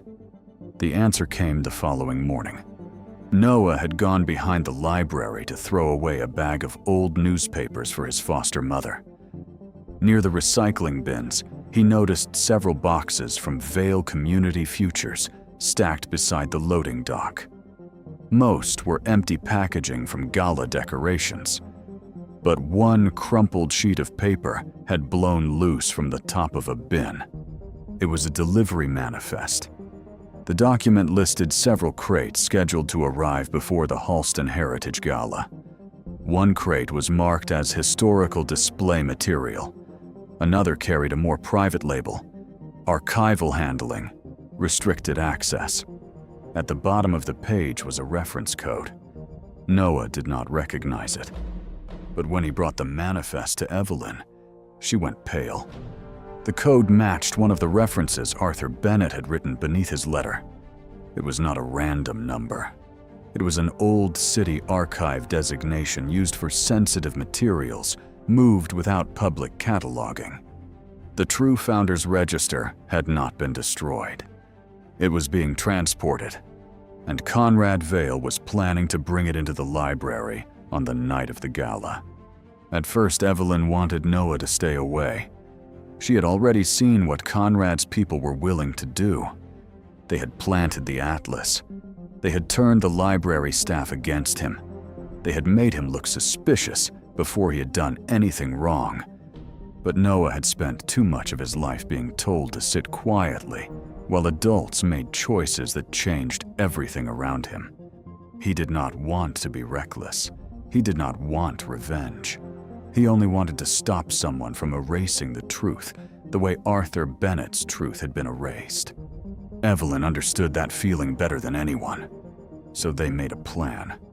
Evelyn would attend the gala even though she had not been invited. She would remain near the public entrance, where the press and city officials would be gathered. Noah would not confront Conrad. He would only look for the delivery crate and confirm whether the original register was inside. If he found it, he would not touch it. He would send Evelyn a message. The plan sounded simple, but nothing involving Conrad Vale had ever been simple. On the night of the gala, the Halston Heritage Library no longer looked like itself. The children's tables had been removed. The public computers were covered in black cloth. White flowers stood in silver vases beneath the marble staircase. A long carpet stretched through the main reading room, where students usually sat with notebooks and tired parents usually searched for work online. The library had become a ballroom. Guests in tuxedos and gowns arrived beneath strings of warm lights. City officials posed for photographs. Donors drank champagne beneath the stained glass ceiling. A small orchestra played near the old reference desk. At the center of the room, beneath a narrow beam of light, the fake Founders Register rested inside a glass display case. Conrad Vale stood nearby in a black dinner jacket, wearing a silver pin shaped like an open book. He smiled for cameras. He greeted politicians by name. He spoke about education, opportunity, and the future of Halston, with the ease of a man who had spent his life learning how to make people believe that wealth and goodness were the same thing. The guests loved him. They saw the billionaire who had promised $40 million. They saw the philanthropist who wanted to save an old library. They saw the man who had built towers, schools, foundations, and a reputation so polished that few people remembered what might be hidden beneath it. They did not see the forged amendment. They did not see the stolen register. They did not see the evidence Arthur Bennett had hidden 20 years earlier. Noah entered through the service corridor shortly before the main speech began. He wore a borrowed Navy suit that was slightly too large at the shoulders. The sleeves were long. The shoes hurt his feet. His tie was not perfectly straight. He looked like a boy trying to belong in a room built for people who had never been told that they did not. Near the loading area, behind temporary catering stations and stacks of wine boxes, Noah found the crate marked for private archival handling. The Vail Community Futures logo was stamped across the side. His heart began to race. The crate had been placed behind a curtain beside flower supplies and event equipment. It was not locked. That seemed wrong to Noah. Something so important should have been guarded. But perhaps Conrad had believed no one would ever look there. Noah carefully lifted the lid. Inside, beneath layers of foam and packing paper, was the original founder's register. He recognized it instantly. The leather cover bore the dark water stain near the lower corner. The binding looked older, heavier, and more fragile than the polished imitation displayed beneath the ballroom lights. For a moment, Noah could only stare. He thought of Arthur Bennett. He thought of Evelyn. He thought of the atlas planted beneath his table. He thought of every time someone had looked at his foster care file before they looked at his face. Then he made the decision that would change everything. He lifted the register from the crate. He intended to carry it only far enough to show Evelyn. He never made it out of the corridor. 2 security guards appeared before he reached the service door. They moved too quickly. They did not ask why he had the register.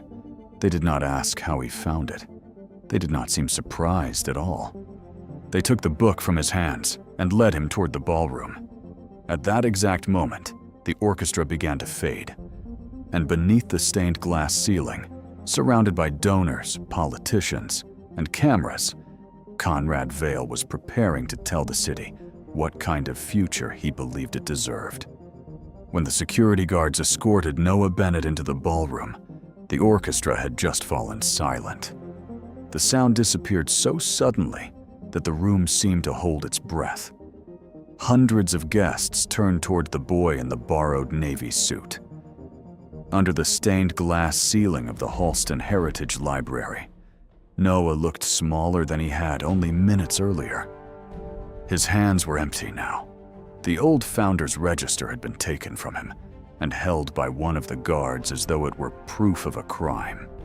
Conrad Vail stood near the center of the room, surrounded by donors, city officials, cameras, and people who had spent the evening praising his generosity. He did not rush forward. He did not raise his voice. He understood that real power rarely needed to shout. Instead, he looked at Noah with carefully measured disappointment. To the guests, it seemed obvious what had happened. A foster boy had been found in a private service corridor, carrying the most valuable historical document in the library. The evidence looked simple. The story felt complete. And because Noah was young, poor, unknown, and already viewed with suspicion by people who had never bothered to know him, most of the room had decided he was guilty before anyone asked a single question. No one asked why a frightened 15-year-old would steal a book he could not sell. No one asked why security found him so quickly. No one asked why the original register had been stored inside a crate belonging to Conrad Vail's own foundation. They only saw what Conrad wanted them to see. The billionaire spoke to the room with a sadness that sounded almost compassionate. He described Noah as a young person who had been given an opportunity by the library, by the community, and by the very people gathered there that evening. He made it seem as though Noah had betrayed kindness. He made the guests feel sorrow for him while quietly convincing them that he could not be trusted. It was a performance Conrad had perfected over decades. He knew how to make cruelty look like concern. Noah stood still beneath the stained glass ceiling, his face pale and his shoulders tense. He had spent years learning that when adults had already made up their minds, speaking too much could make things worse. So he said nothing. He only looked toward the rear entrance of the ballroom. That was when Evelyn Hart stepped into the room. She was not dressed like the other guests. She wore a simple dark coat over a plain dress. Her gray-brown hair was pinned neatly behind her head, and beneath one arm she carried the leather portfolio containing every piece of evidence she had managed to collect before Conrad's people pushed her out of the library. For a moment, no one noticed her. Then Conrad Vale did. His expression changed only slightly. It was small enough that most people missed it. But Evelyn saw the shift in his eyes. For the first time that night, the man who had controlled every detail of the gala looked uncertain. Evelyn walked past the donors, the board members, the city officials, and the photographers. She moved without hurry, but she did not hesitate. She had spent 20 years avoiding rooms like this one. 20 years allowing people to remember her as the woman who had supposedly betrayed the city. 20 years carrying the knowledge that the truth had been buried because no one important wanted to hear it. But this was no longer only about her. It was about Noah. It was about Arthur Bennett. It was about a library that had been built for people who had nowhere else to go. Evelyn stopped beside Noah and looked directly at the founder's register in the guard's hands. Then she looked toward the glass display case in the center of the ballroom. Inside the case, beneath a narrow beam of warm light, rested another version of the founder's register. The guests did not understand what they were seeing. Two old leather books could look nearly identical from a distance, but Evelyn did not need to touch them to know which one was real. The register beneath the glass was the forgery. The book Noah had found was the original. Evelyn told the room that Noah had not stolen anything. The real founder's register had been removed from the library vault and replaced with a false copy. Noah had found the original book hidden inside a crate, marked for private archival handling, a crate delivered by Vale Community Futures. A ripple moved through the crowd. Conrad responded calmly. He suggested that Evelyn was making another accusation without proof. He reminded the guests, in careful and indirect language, that she had once been involved in a financial scandal with the city. He wanted the room to remember her as a disgraced former auditor, not as the woman standing before them with evidence. It was the same weapon he had used 20 years earlier. But Evelyn had not come unprepared. She opened her portfolio and placed several photographs on a nearby table. The first showed the original register's old water stain, the dark mark near the lower corner of the leather cover caused by the Halston flood of 1947. The second showed the book currently displayed beneath the glass, smooth and spotless in the exact place where the stain should have been. The third showed the forged 1978 amendment that had supposedly allowed the library land to be leased to Vale Horizons. Then Evelyn began explaining the details. The register in the display case had been made with modern leather. Its gold edges had been chemically aged. Its thread stitching was too regular, too clean, and too new. The paper inside carried a watermark from a mill that did not exist in 1912. The pages had been machine-trimmed, while the original book's pages were uneven because they had been cut by hand. To many people in the room, those differences seemed small, but small details were often where lies failed. Evelyn pointed toward the register Noah had found. The true book carried the old flood stain. Its leather had darkened naturally over more than a century. Its binding was heavier. Its paper showed the irregular fibers of handmade archival stock. Every mark on it told the story of time. The forgery only told the story of someone trying to erase that time. A woman near the front stepped forward. Her name was Dr. Maya Collins, a historical preservation professor from Halston University. Conrad had invited her to the gala because he expected her to praise the renovation project and speak about the importance of preserving the library's heritage. Instead, she examined Evelyn's photographs, then looked carefully at the book beneath the glass, and finally turned toward the register held by security. Her expression tightened. She confirmed that Evelyn was correct. The book in the display case was not the original founder's register. It was a reproduction. The ballroom changed in an instant. Until that moment, Conrad Vale had controlled the story. He had been the benefactor. Noah had been the thief. Evelyn had been the bitter former employee trying to ruin a charitable evening. But now, with one expert confirmation, the entire room had to consider another possibility. What if the boy had been telling the truth? What if the woman they had dismissed was right? What if the man they had spent years admiring was hiding something far worse than a forged book? Conrad tried to regain control. He suggested that the reproduction might have been created for preservation purposes. He implied that his foundation had simply handled the materials incorrectly. He said the original register may have been moved without his knowledge. But Evelyn placed the delivery manifest beside the photographs. It showed the private archival crate scheduled through Vale Community Futures. The reference number matched one of Arthur Bennett's old archival codes.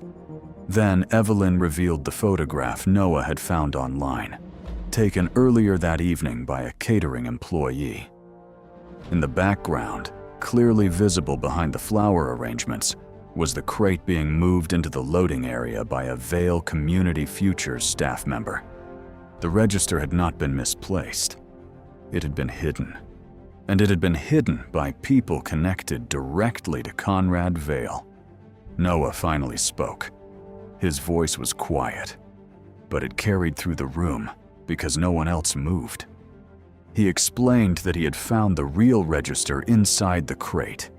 He said he had recognized the water stain because Evelyn had described it to him. He did not claim to understand every detail. He did not try to sound brave. He simply told the truth. And because he did not ask for sympathy, the truth sounded stronger. For the first time that night, the guests looked at Noah differently. They no longer saw a foster boy caught with stolen property. They saw a child who had been placed at the center of a lie. Evelyn asked the guard to place the real founder's register on the table. Dr. Collins put on archival gloves. Evelyn did the same. Together, they opened the heavy leather cover. The first pages contained the names of the original trustees, the handwritten donations that funded the building, and the founding records of the library. The ink had faded from black to brown, but it was still readable. The pages were delicate, but they carried the weight of a century. Then Evelyn turned to the section that mattered most. There, in Margaret Halston's original handwriting, was the condition that Conrad Vale had tried to erase. The land beneath the library had been donated for permanent public use. It could not be sold, leased, transferred, or converted into private commercial property. If the city ever attempted to use the land for private development, ownership would automatically revert to the Halston Community Trust. The Vale Center for Tomorrow had been built on an illegal promise. The 99-year lease Conrad planned to use was invalid. His $40 million donation had never been a rescue plan. It had been the first step in taking control of land that did not belong to him. The room became quieter than before. Somewhere near the back, a glass touched the floor and shattered. But the biggest revelation had not yet arrived. Evelyn had spent days studying Arthur Bennett's letter. She had understood that his codes were more than references to missing files. They were instructions. Arthur had hidden something inside the one object Conrad would never dare destroy openly. Near the back cover of the Founder's Register, beneath a narrow strip of worn leather, Evelyn found an old stitched seam. It had been repaired after the flood decades earlier. To anyone else, it looked like ordinary restoration work. But Arthur had known the library well. He had known that old repairs were often ignored because people assumed they had no importance. He had trusted that one day, someone would understand the clue he had left behind. Evelyn carefully loosened the seam. Inside the spine of the register was a folded packet wrapped in wax paper. The packet had been hidden there for 20 years. Evelyn opened it slowly. Inside were 3 things. The first was a notarized statement written by Arthur Bennett. In it, he described how he and Evelyn had uncovered altered land records, falsified redevelopment contracts, and diverted public funds linked to Conrad Vale's earliest business operations. The second was a duplicate ledger containing transaction codes that matched the irregularities Evelyn had discovered before the city accused her of fraud. The third was a list of account numbers, shell companies, transfer dates, and financial references connecting Vale Community Futures to the same network of accounts that had existed 20 years earlier under different names. The past had not disappeared. Arthur had preserved it. He had hidden it inside the very book Conrad had tried to replace with a beautiful lie. Conrad reached toward the table. It was only a small movement, but everyone saw it. Until that moment, he had remained composed. Men like Conrad Vale did not collapse the way ordinary people imagined. They had spent too many years practicing dignity in public. But when he saw Arthur's statement in Evelyn's hands, the color left his face. He knew exactly what the documents meant. The forged amendment connected to the false register. The false register connected to the illegal lease. The lease connected to Vale Horizons. The ledger connected to the redevelopment fraud from 20 years earlier. And the old case against Evelyn Hart was no longer a forgotten scandal. It was evidence. The ballroom did not erupt at once. At first, people simply stared. The mayor stepped away from Conrad. The library board chair lowered her glass. Reporters began moving closer, their phones raised, their cameras recording. Dr. Collins continued examining the documents. Her silence carried more weight than any dramatic announcement. Then someone from the city attorney's office stepped forward and requested that the Founder's Register, Arthur's statement, the ledger, and all related transfer documents be secured immediately. The gala was suspended. The auction never began. Conrad tried to speak privately with the board members, but privacy had disappeared from the room. The donors who had praised him all evening were suddenly eager to distance themselves. The officials who supported the lease began insisting that they had trusted the legal review process.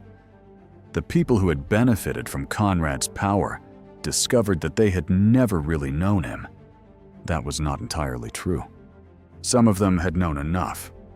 They had simply decided that knowing was less important than staying close to him. Noah was released from security custody before the police even arrived. The guards apologized in the stiff, uncomfortable way people apologized when they realized they had treated a child like a criminal because it was easier than questioning a wealthy man. Noah did not say much. His hands were still shaking. Evelyn stood beside him. For a long moment, neither of them spoke. Then, Noah looked at the old photograph Evelyn had brought in her portfolio. Arthur Bennett stood beside the younger version of Evelyn, both of them surrounded by file boxes and records that no one had wanted to believe. For the first time, Noah understood that his grandfather had not died as a forgotten man. Arthur had spent his final years protecting the truth for people he would never live long enough to meet. And Evelyn understood something too. Arthur had trusted the future more than he had trusted the present. He had hidden the evidence because he believed that someday, someone would be brave enough to find it. The first headlines appeared before midnight. By morning, Halston was no longer talking about Conrad Vale's donation. It was talking about forged documents, hidden ledgers, a stolen historical register, and a foster boy who had been accused of theft while holding the evidence that could expose one of the city's most powerful men. The investigation did not end in a single night. Real justice rarely does. For weeks, state auditors examined records connected to Vale Horizons, Vale Community Futures, and several companies that had been created and dissolved over the past 2 decades. Investigators reopened the case against Evelyn Hart. Former city employees were interviewed. Some had been too afraid to speak years earlier. Some had seen files disappear. Some had been pressured to revise dates, remove pages, or approve financial transfers they did not understand. One former accountant described being told that certain payments should never be questioned because Conrad Vale had influential friends. Another employee from Vale Community Futures provided internal emails showing that the original founder's register had been moved without library authorization. A retired clerk confirmed that Arthur Bennett had warned the city about altered deeds long before he was dismissed. The deeper investigators looked, the more they found. Conrad Vale had not built his entire empire through fraud. That was what made the truth even more disturbing. His businesses had been large enough, successful enough, and respectable enough on the surface to hide the parts that were not. He had used real projects, real donations, and real public goodwill as cover for a pattern of manipulation that had begun long before most people at the gala knew his name. The library lease was canceled. The city was forced to acknowledge that the land could not be transferred for private benefit. The Halston Community Trust took legal control of the property under Margaret Halston's original founding condition. The old building would remain public. Conrad's commercial development plan was abandoned. His foundation board removed him from leadership. Major donors withdrew support. Politicians who had once praised him began claiming they had been deceived. His company lost contracts. His reputation, built carefully over decades, began to collapse under the weight of documents he had assumed no one would ever find. Months later, Conrad Vale was charged with document forgery, financial fraud, obstruction of a public investigation, conspiracy to manipulate municipal records, and the false accusation of a minor. He was not destroyed because someone shouted louder than he did. He was destroyed because the records he had ignored finally spoke louder than his reputation. That was the poetic justice of it. Conrad had spent his life believing that buildings were valuable only when they could be turned into profit. He had looked at the library and seen land waiting to be claimed. He had looked at old documents and seen clutter. He had looked at Evelyn Hart and seen a woman whose name could be buried. He had looked at Noah Bennett and seen a boy nobody would defend. But in the end, the old library became the place where his lies were exposed. The papers he considered useless became the evidence that ended his control. The woman he thought he had ruined became the person who restored the truth. And the boy he called a thief became the reason the truth survived long enough to be found. Evelyn's exoneration came quietly. There was no parade, no grand television special, no famous speaker standing beneath the stained glass ceiling. Instead, the city attorney's office released a formal statement confirming that the case against her had been built on manipulated evidence and incomplete records. Her name was cleared. Her professional license was restored. The city issued an apology that was far too brief for 20 years of damage. But it was more than Evelyn had once believed she would ever receive. Martin Gage visited her several weeks later. He looked older than he had before the gala. He admitted that he had failed her. He had wanted to protect the library, but in doing so, he had protected the people trying to take it away. He had confused caution with integrity. Evelyn did not forgive him easily. She did not need to. Forgiveness was not pretending that nothing had happened. She made him understand that institutions were not saved by avoiding conflict. They were saved by refusing to abandon the people who tried to protect them. Martin stepped down as library director at the end of the year. The Halston Community Trust asked Evelyn to return as director of public archives and historical preservation.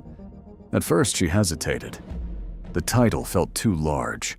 The office felt too close to the life she had once lost. But Noah reminded her that the library had never needed someone who looked important. It needed someone who understood what was worth protecting. So Evelyn accepted. The first project she approved was the restoration of the lower archive wing. The second was the creation of the Arthur Bennett Reading Room. It was not a grand hall with marble plaques and expensive furniture. It was a warm, bright room on the first floor where children could read, study, use computers, ask for help with schoolwork, and learn how to search public records. A framed photograph of Arthur Bennett hung near the entrance beside a small brass plaque describing him as a city records clerk who had protected the truth when few others would. Noah attended the opening ceremony in a suit that actually fit. He did not become a millionaire. He did not suddenly inherit a mansion or receive some impossible reward that solved every problem in his life. His foster care situation did not magically become easy. There were still forms, meetings, uncertainty, and memories that could not disappear because one wealthy man had finally been exposed. But Noah was no longer alone. The library hired him as a paid youth archive assistant. He learned how to preserve paper, repair damaged bindings, search municipal databases, and trace the history of buildings that other people passed without noticing. He began taking evening classes through a local college program. For the first time, he had adults who did not see him as a file number or a problem waiting to happen. He had a place where his curiosity was not treated like trouble. He had a future that did not depend on someone else deciding whether he deserved one. Nearly a year after the gala, Noah returned to the lower archive room where Arthur's letter had been found. Evelyn was there, sorting a box of newly cataloged documents. The old brass key rested in Noah's palm. For a long time, he looked at it without speaking. Then he placed it inside a small display case beside Arthur's photograph. The key had once represented a locked past. It had been the only thing Noah carried from a grandfather he barely remembered. But now it meant something different. It was no longer a reminder of what had been hidden. It was proof that some doors stayed closed only until the right person found the courage to open them. The Halston Heritage Library remained standing. The roof was repaired, but not with Conrad's money. Community groups raised funds. Former students returned to donate. Local businesses contributed without demanding that their names be carved into stone. The city restored public support after learning, through humiliation, that libraries were not private charities for the wealthy to rescue. They were public promises. And every day, people continued coming through the library's doors. Children came to read. Parents came to fill out job applications. Older patrons came to sit by the windows. Teenagers came to study or hide from the rain. Most of them never knew every detail of the scandal that had saved the building. They did not need to. The lights were on. The shelves were full. The doors remained open to anyone. That was enough. But Evelyn never forgot the lesson hidden inside Arthur Bennett's letter. Truth does not disappear because it is weak. Sometimes it disappears because powerful people train everyone else to look away. They make doubt feel embarrassing. They make questions feel dangerous. They make ordinary people believe that wealth, confidence, and public applause are the same thing as goodness. But they are not. And in the end, it took a quiet archivist, a foster boy everyone was ready to blame, and a book full of forgotten pages to remind an entire city that dignity does not belong only to those who can afford to defend themselves. Sometimes the people treated as invisible are the only ones still paying attention. Sometimes the things everyone calls old are the only witnesses that never lie.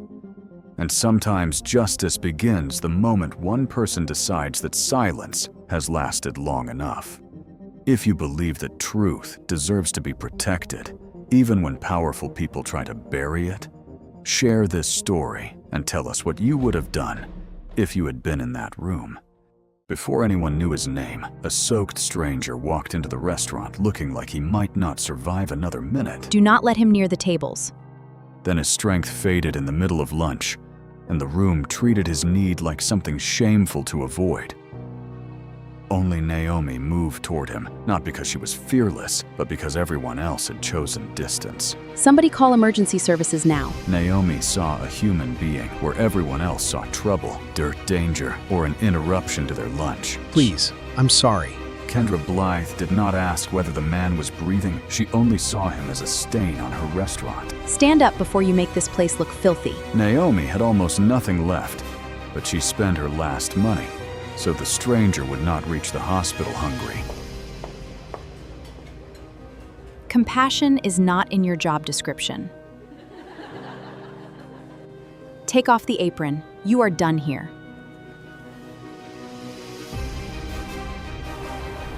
Use the back door. Even let her leave through the front door. She sent Naomi into the rain like shame belonged to her. The customers who had watched Naomi kneel beside a dying man now watched her lose her job for it. Some looked away. Some looked embarrassed.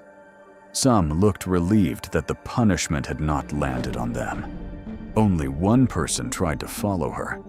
A busboy named Isaiah, barely 19, took 2 steps forward before Kendra's stare pinned him back in place. He had 2 younger sisters and a mother on disability. Fear did what cruelty always depends on it to do. Naomi left with her apron folded in her hands, her final tip still trapped in Kendra's locked drawer, and rain soaking through her shoes by the time she reached the bus stop. That night, she told her Aunt Lottie only part of the truth. Lottie Reed was 68, though illness had aged her unevenly.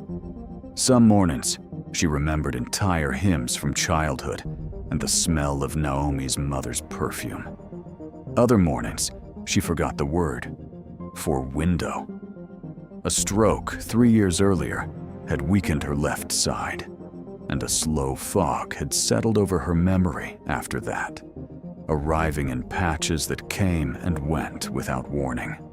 Naomi had moved into the little apartment on Anson Street to care for her after Naomi's mother died of heart failure, because there had been no one else willing and no money for proper help. Naomi had once been on a different path. At 18, she had graduated near the top of her class, with a scholarship letter from a nursing program folded in a Bible on her mother's dresser. Teachers had called her steady. Counselors had called her promising. Her mother had called her the one who would break the cycle. But cycles do not break just because a letter says congratulations. Sometimes they tighten. Sometimes a hospital bill arrives. Sometimes a caregiver is needed more urgently than a dreamer. So Naomi traded lecture halls for double shifts, textbooks for order pads, and a future with clean white shoes for work shoes that pinched until her toes went numb.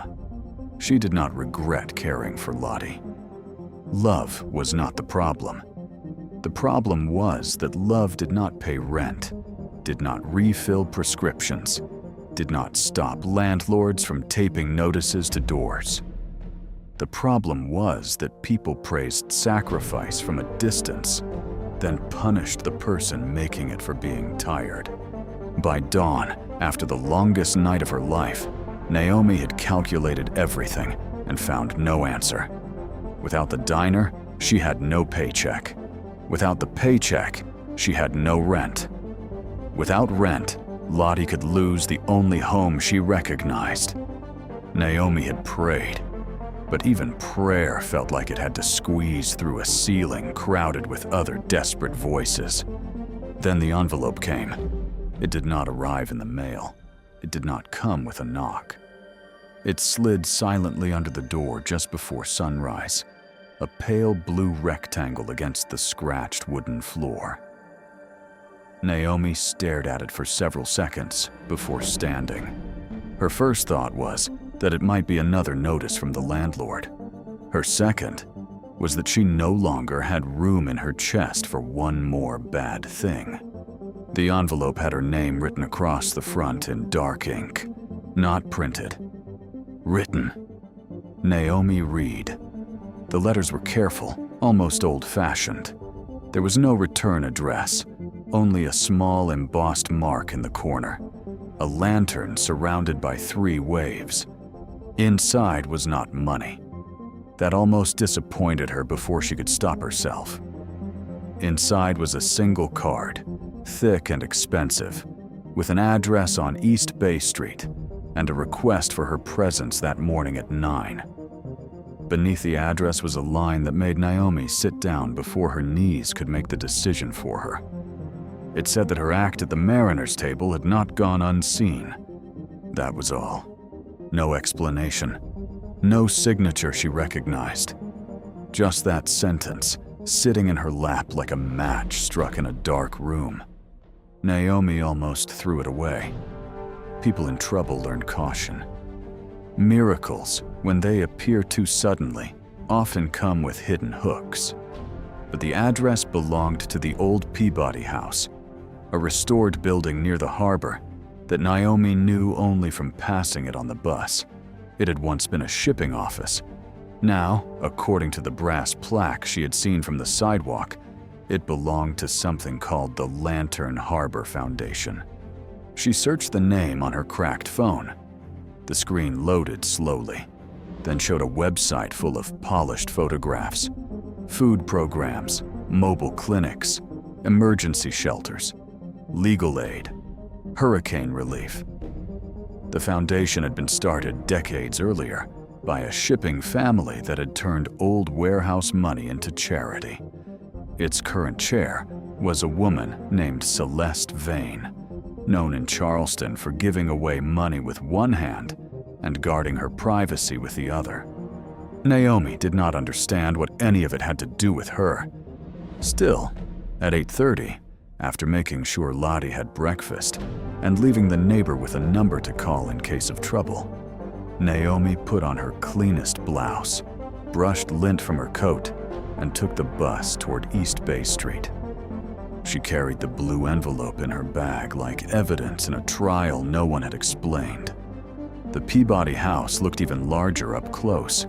Its windows were tall and arched, its brick washed clean by rain, its front steps flanked by planters full of white flowers that looked too expensive to touch. Naomi paused at the bottom step, suddenly aware of her shoes, her tired eyes, and the faint smell of diner grease still caught in her hair, no matter how carefully she had washed it. A security guard opened the door before she reached it. He did not ask whether she belonged. He said her name with respect and guided her inside. That unsettled her, more than suspicion would have. The lobby was warm and quiet. Not rich in the loud way of chandeliers and marble meant to impress, but in the deep, quiet way of places built by people who expect the world to move aside. Oil paintings lined the walls. A long table held brochures about flood relief and food access. Near the back, Through a set of open doors, Naomi saw a conference room where 3 people stood waiting. One was Celeste Vane. She was in her 70s, silver-haired, straight-backed, and smaller than Naomi expected. Her face held the calm of someone who had survived more than her portrait suggested. Beside her stood a lawyer with a leather folder, and near the window, wrapped in a clean sweater, thinner but alive, was the man from the diner. Naomi stopped breathing for a moment. The man looked different without rainwater dripping from his coat. His beard had been trimmed. His skin still carried the grayness of recovery, but his eyes were clear. He was not polished. He was not suddenly transformed into someone untouched by pain, but he was alive. And when he saw Naomi, the shame in his expression changed into something more fragile and more difficult to bear: gratitude. Celeste Vane did not begin with grand speeches. She explained gently that the man Naomi had helped was named Adrian Vane, her only son. He had not been missing in the way newspapers like to describe missing heirs. His story was messier, more human, and far less convenient for gossip. Years earlier, after the death of his wife and little daughter in a highway accident, Adrian had withdrawn from the world he once helped serve. Grief had taken the shape of silence, then isolation, then a long wandering that no family money could easily fix. He had refused interviews, refused board meetings, refused even the name that tied him to wealth. For months, he had been living between shelters, ferry terminals, and hospital waiting rooms, convinced that the comfort of his family was something he no longer deserved. The Foundation had searched for him quietly. Too much publicity could have turned his suffering into entertainment. Too much pressure could have driven him farther away. On the day Naomi found him, Adrian had been trying to reach the Foundation office on foot after losing his medication and his wallet during a storm. He had made it only as far as the mariner's table. Every person in that restaurant had seen a problem. Naomi had seen a person. Celeste made sure Naomi understood that this difference had likely saved Adrian's life. The emergency physician had said another hour in the cold rain, with his blood sugar collapsing and his body weakened, might have ended very differently. The meal Naomi paid for had arrived with the paramedics' paperwork and had become the detail that made everyone at the hospital talk, not because of its cost, but because of what it cost Naomi. Naomi felt heat rise behind her eyes. She tried to say that anyone would have done the same, but even as the thought formed, she knew it was not true. Everyone had been there. Everyone had seen him. Most had chosen distance. Celeste then did something Naomi did not expect. She did not offer a reward in the crude way people sometimes pay for conscience, as if kindness were a lost wallet returned for a fee. Instead, she asked Naomi about her life, not with pity, not with the polished curiosity of donors touring poverty for an afternoon. She asked as if Naomi's answers mattered. Naomi did not tell everything at first. Pride has its own survival instinct. But Celeste had spent decades listening to people who were tired of needing help, and she knew how to wait. Slowly, Naomi told her about Lottie, the unpaid rent, the nursing scholarship that had expired, the diner job, and the way Kendra had dismissed her in front of a room full of witnesses. She left out the most humiliating details until Adrian, from beside the window, lowered his head as though each one had landed on him personally. By the end of the meeting, Naomi's life had changed in ways she could not immediately absorb. The Lantern Harbor Foundation offered her a position coordinating a new community meals program called Harbor Hands. which would partner with local restaurants to create emergency meal vouchers for people in crisis. The salary was more than double what she had made at the diner. The benefits included home care support that could help with Lottie's medical needs. The foundation's housing attorney would contact Naomi's landlord that afternoon to stop the eviction and settle the arrears from a hardship fund, not as charity tossed from above, but as stabilization for a caregiver who had been carrying too much alone. Naomi listened with her hands clasped so tightly her knuckles ached. She had expected, at most, a thank you note, perhaps a small check, perhaps nothing she could rely on. She had not expected an opening. She had not expected someone to look at her years of sacrifice and see qualifications instead of weakness. Celeste explained that the foundation did not need someone who merely understood policy. It needed someone who understood hunger without making hungry people feel small. It needed someone who knew the difference between feeding a person and humiliating them. It needed someone who had proven, under pressure, that human dignity mattered even when it was inconvenient. Naomi accepted.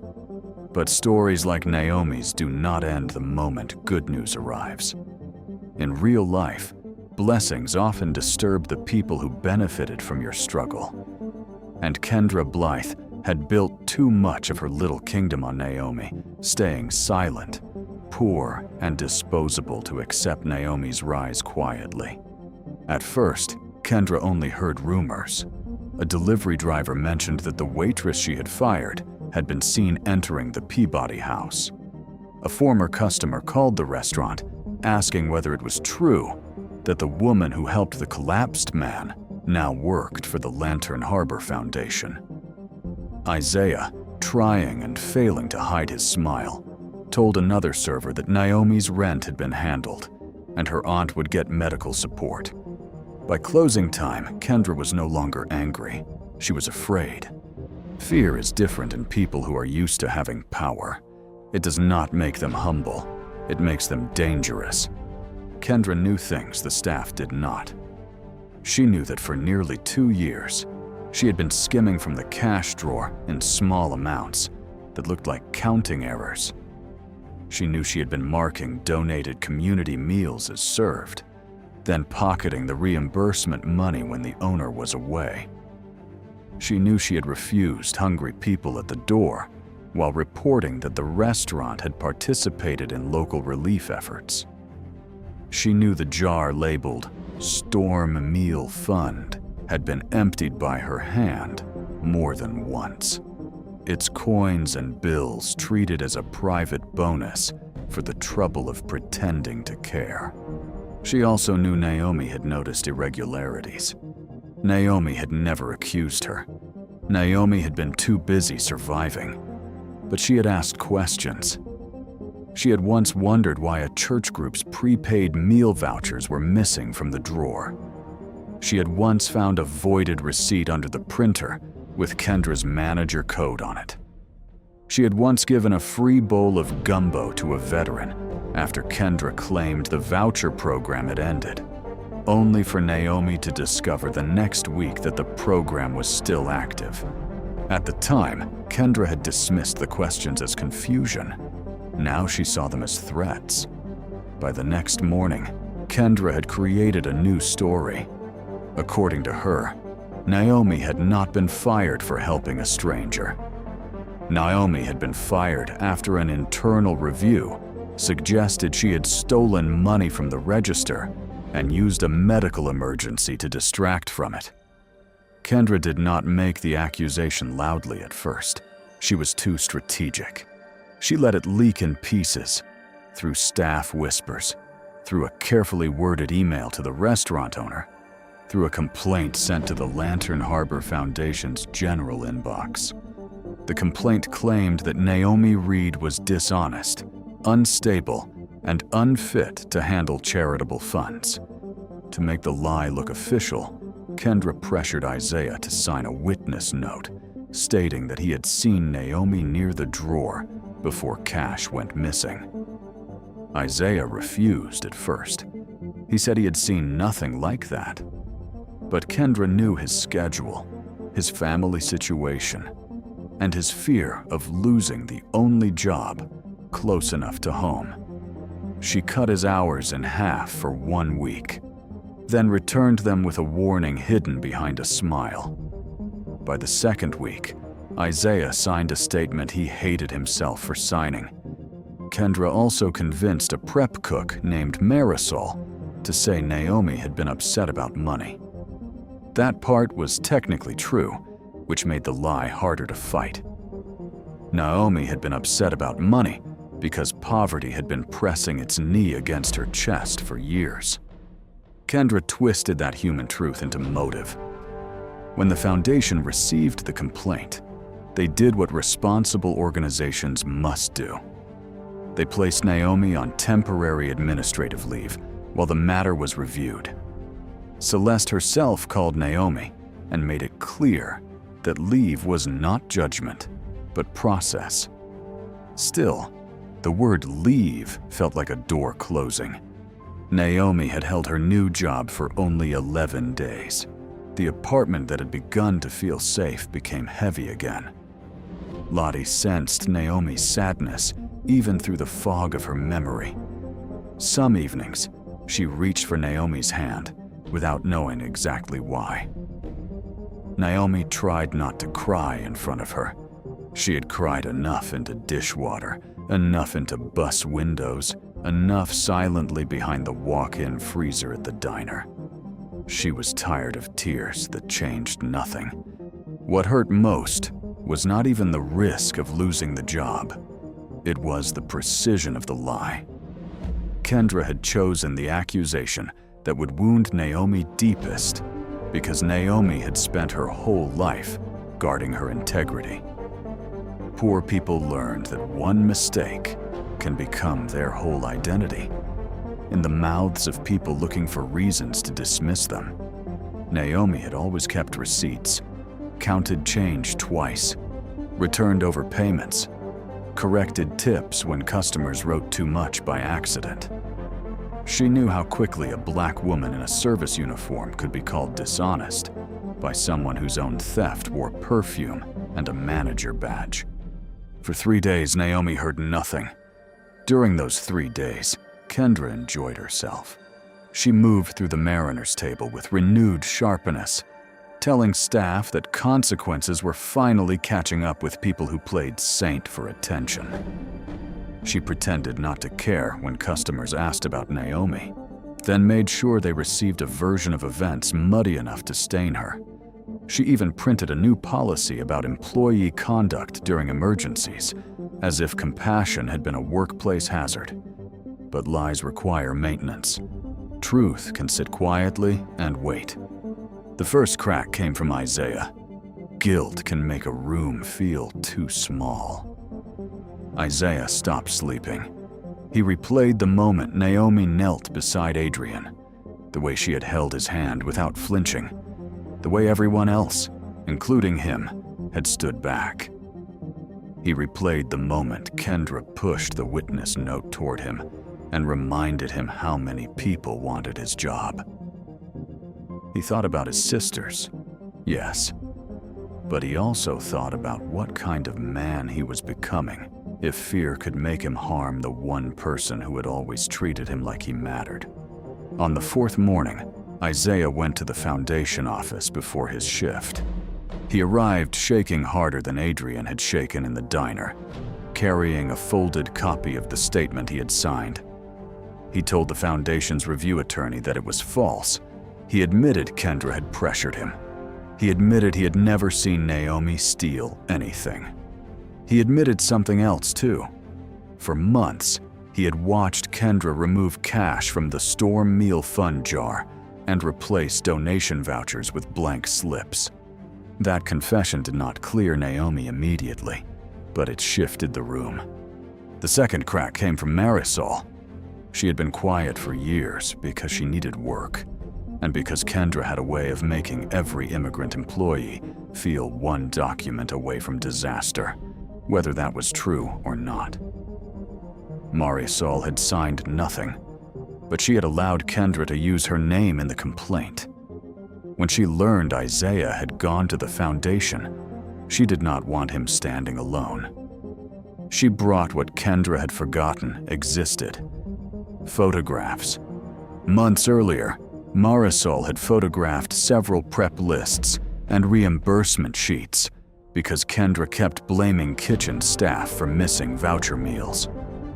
At the time, Marisol had only wanted proof that the kitchen had prepared what it was told to prepare. But the photos showed a pattern. On days when the restaurant claimed to have served 20 donated meals, the kitchen had prepared 6. On days when reimbursement forms showed full distribution, staff meal logs showed no matching plates. Several forms had Kendra's manager code. Some had Naomi's initials forged badly enough that anyone who knew her handwriting could see the insult. The third crack came from Adrian. Recovery had not made him suddenly powerful in the way people imagine wealth fixes everything. He was still grieving. He still moved carefully through rooms. He still carried guilt like a second spine. But he had one thing Kendra had not counted on: memory sharpened by humiliation. Adrian remembered the man in the navy suit recording him when he fell. He remembered the angle of the phone. He remembered the table. He remembered the woman at the register who had complained about the interruption while filming half the room.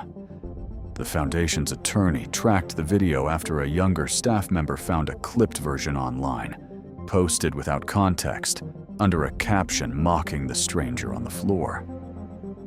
The internet, for all its cruelty, sometimes preserves what liars hope will disappear.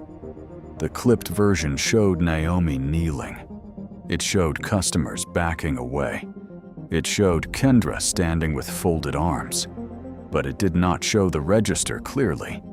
The foundation needed more.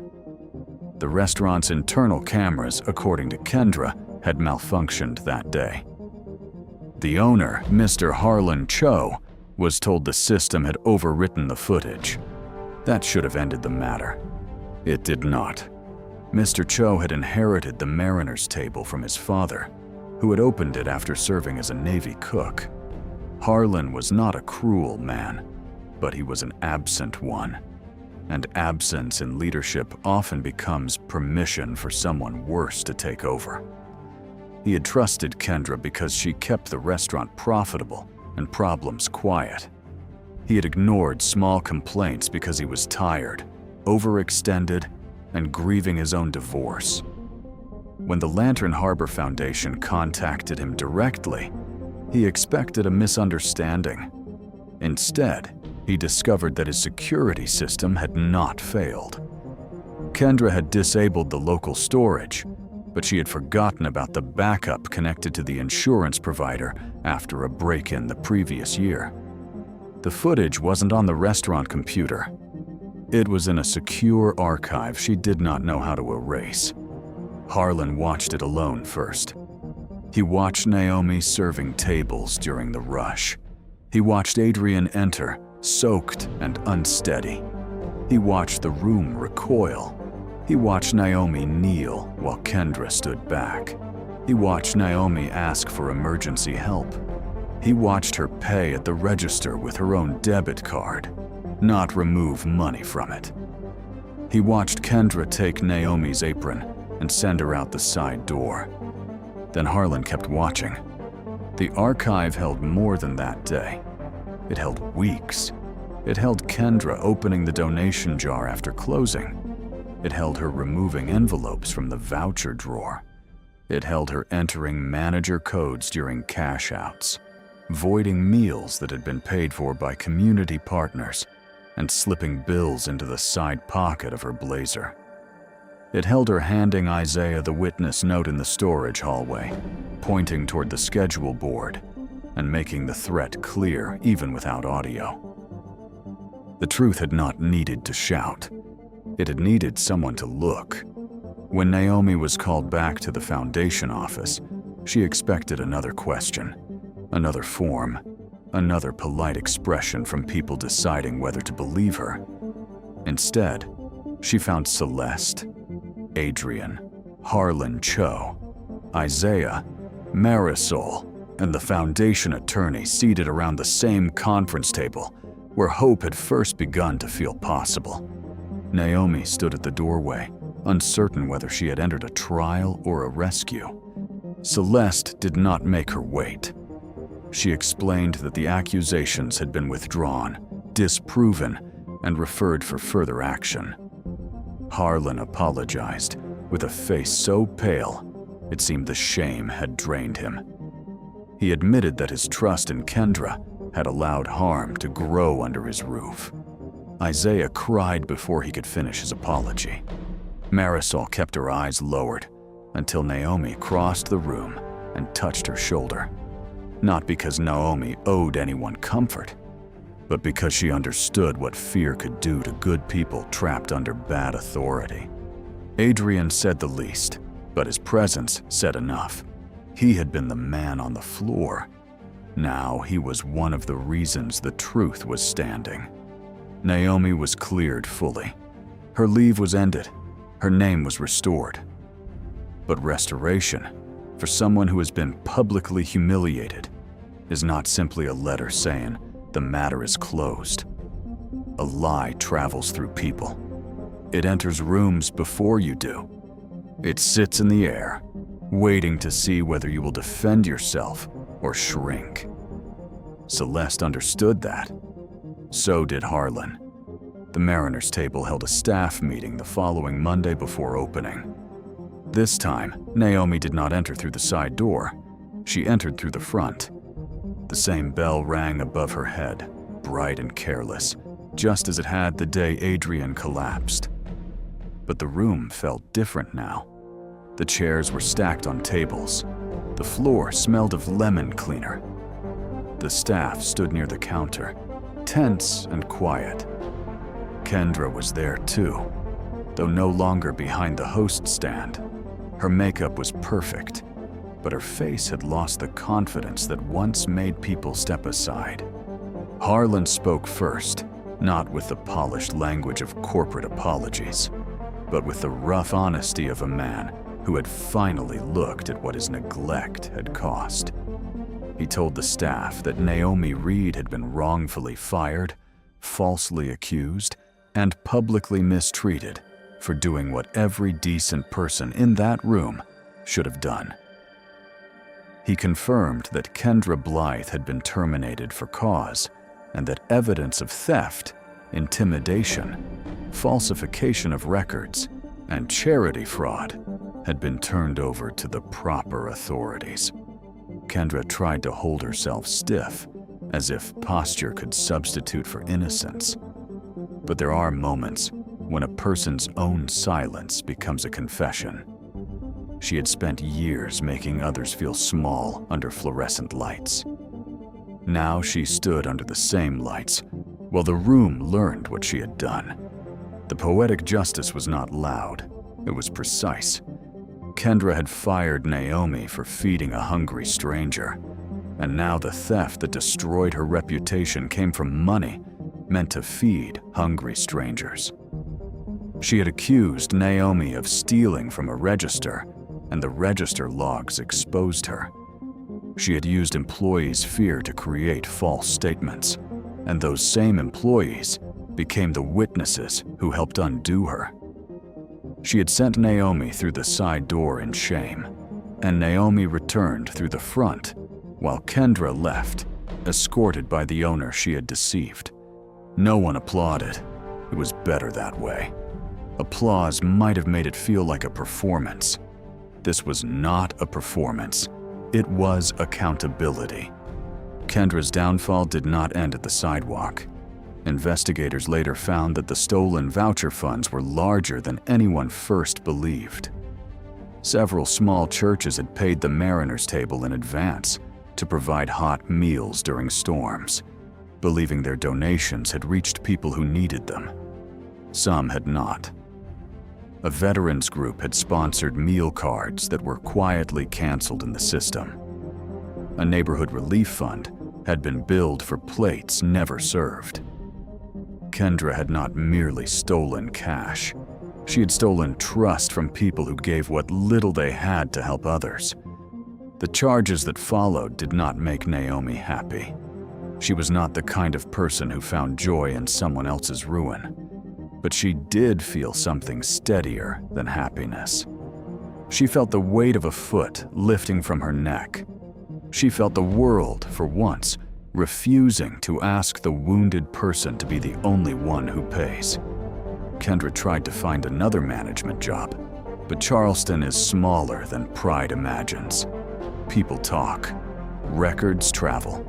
References matter. The same polished confidence that once opened doors now raised questions she could not answer. For the first time in years, Kendra had to live without the protection of a title and without people beneath her to blame. Naomi returned to the Lantern Harbor Foundation the next day, not as a woman rescued by luck, but as someone beginning the work she had been preparing for her whole life without knowing it. Harbor Hand started small. At first, it was only a list of 5 restaurants willing to keep emergency meal cards behind the counter. The cards were simple, with no public label that could embarrass the person using them. A church, a shelter nurse, a bus driver, or a school counselor could request one. The meal would be served without questions, without a speech, without making hunger prove itself worthy. Naomi insisted on that. Hunger had already humiliated people enough. She built the program from memory as much as training. She remembered the mother counting coins under the table. She remembered the veteran turned away over a missing voucher. She remembered Adrian's hand trembling on a cold tile floor while strangers measured whether he deserved to be touched. She remembered all the people she had served at the Mariners' table who were one bad week away from becoming invisible. Her first major policy was called the warm seat rule. Any participating restaurant that accepted foundation funds had to agree that a person in crisis could sit inside safely while waiting for help, even if they could not order immediately. No one would be forced back into rain because discomfort was bad for business. No one would be treated like a threat for needing warmth. Some restaurant owners resisted. They worried about image, customer complaints, and liability. Naomi listened. Then she told them, calmly and without accusation, that a business afraid of being seen helping hungry people was not actually afraid of liability. It was afraid of being reminded what community means. A surprising number signed after that. The Mariners' table became one of the first official partners. Harlan Cho did more than sign. He changed the restaurant. He installed transparent accounting for every donated meal. He created a staff emergency fund. He hired an outside manager with nonprofit experience. He raised wages modestly but meaningfully, because guilt without structural change is only emotion wearing a better suit.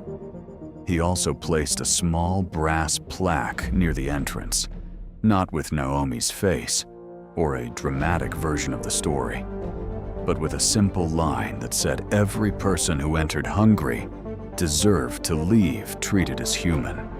Naomi did not ask for the plaque. At first, she did not even like it. She worried it made her one act of kindness seem exceptional when she believed it should have been ordinary. But Celeste told her that reminders were necessary because decency often disappears not from one grand act of evil, but from 100 small permissions to look away. Adrian slowly returned to himself, though not to the man he had been before tragedy. Some losses do not give back the original version of a person. They make something quieter, deeper, sometimes more compassionate, sometimes more fragile. He began volunteering with Harbor Hands, first behind the scenes, reviewing supply lists and helping design intake forms that did not shame people. Later, he trained with peer support counselors to work with people in grief, addiction recovery, and housing instability. He did not pretend his family name had saved him. In fact, he understood more clearly than anyone that it almost had not. Money had searched for him, but a waitress with $38 had reached him first. That truth changed him. His relationship with Celeste healed slowly. Mother and son had spent years separated by grief, guilt, and all the words each feared would injure the other. Naomi never intruded on that healing.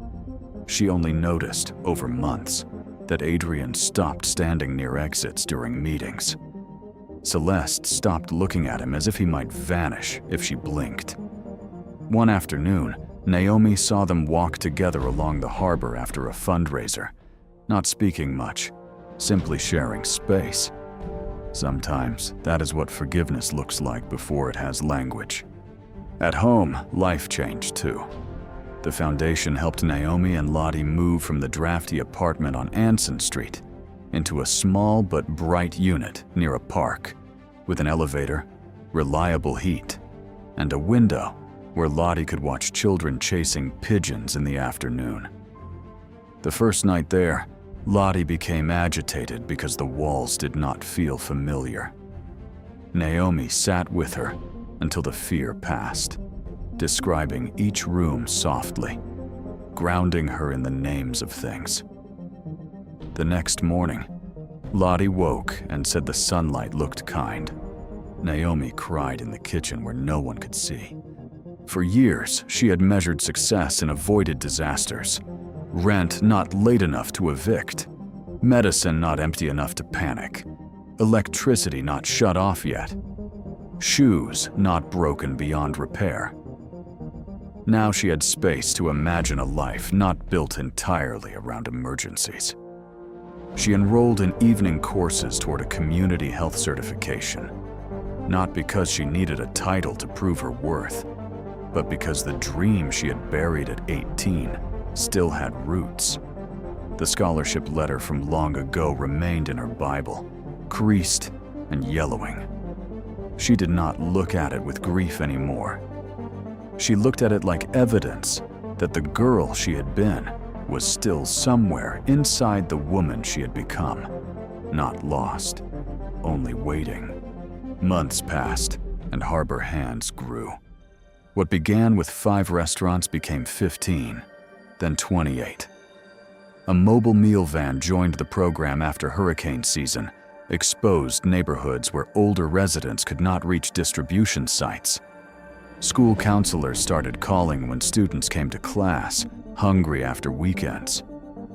Hospital social workers requested meal cards for discharged patients who had nowhere stable to go.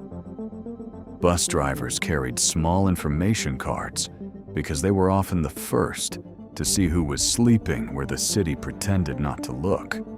Naomi worked harder than she ever had at the diner, but the work no longer shrank her. There is a difference between exhaustion that empties you and exhaustion that has meaning. She still had difficult days. She still dealt with budgets, skeptical donors, broken supply chains, and people who assumed compassion could be scheduled neatly between office hours. But she also saw men who had been ignored sit down to hot stew without being watched like criminals. She saw mothers receive grocery boxes before shame could force them to choose between pride and dinner. She saw restaurant workers begin to understand that dignity was not extra service, it was the meal. The story of Naomi's firing eventually reached local news, though Celeste did everything possible to keep it from turning into spectacle. Reporters wanted a clean headline: "Poor waitress saves rich heir. Villain manager exposed. Charity triumphs." But life is rarely that clean. Naomi agreed to one interview only after insisting that the focus remain on food insecurity and worker vulnerability, not on turning her into a saint. She was not a saint. She was a woman who had been tired, broke, and scared, and had still chosen to kneel. That distinction mattered. Saints are easy to admire because people imagine they are different from the rest of us. A tired woman choosing mercy with overdue bills in her pocket is much harder to ignore because she removes the excuse that kindness belongs only to people with spare time, spare money, or spotless lives. The interview aired on a Sunday evening. Naomi watched it with Lottie, who understood pieces of it. At one point, Lottie touched the screen when Naomi appeared, then looked at the real Naomi sitting beside her and smiled with sudden recognition.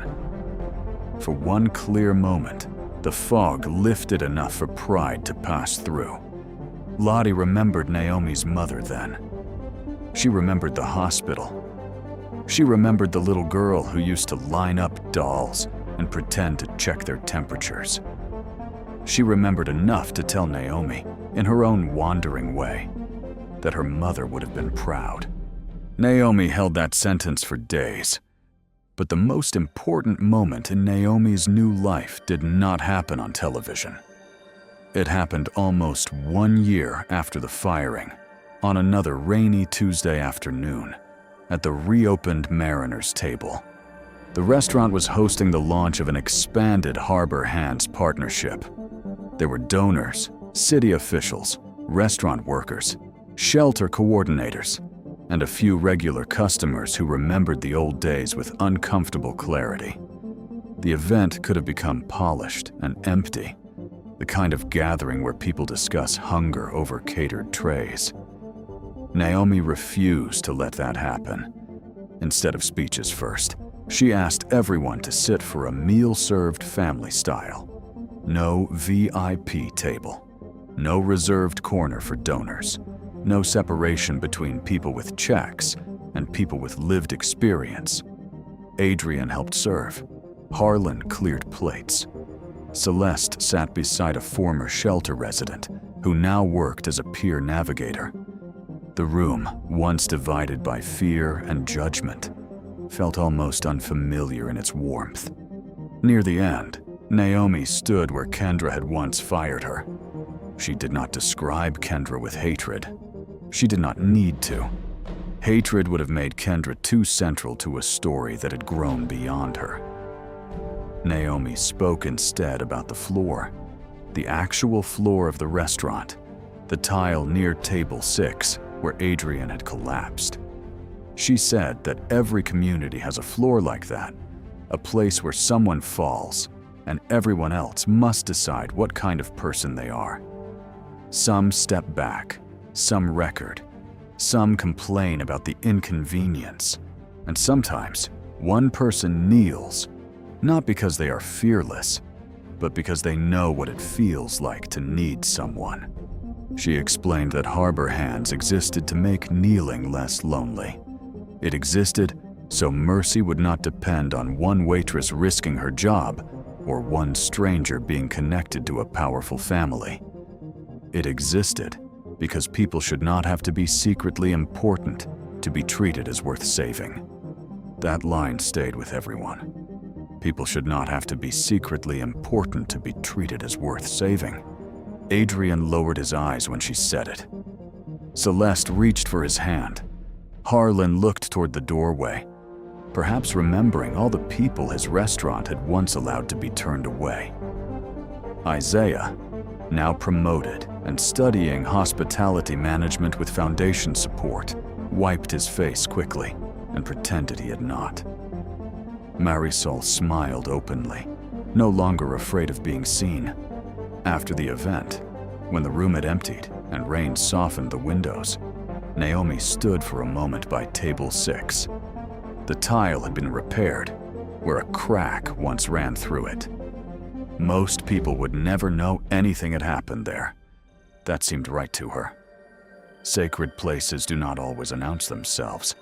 Sometimes they hide under ordinary tables in ordinary diners, waiting for ordinary people to make choices that echo farther than they can see. Naomi thought about the blue envelope that had slid under her door before dawn. For a long time, she had believed that envelope was the beginning of her rescue. Now she understood it differently. The rescue had begun earlier, on the floor, when she refused to let the room decide a man's value for her. The envelope had only carried the news that kindness, though delayed, had found its way back. And yet, she also knew kindness did not always return with a foundation job, a new apartment, or public vindication. Sometimes kindness returns quietly. Sometimes it returns years later, through a child who remembers being fed. Sometimes it returns only as the knowledge that you did not become cruel when cruelty would have been easier.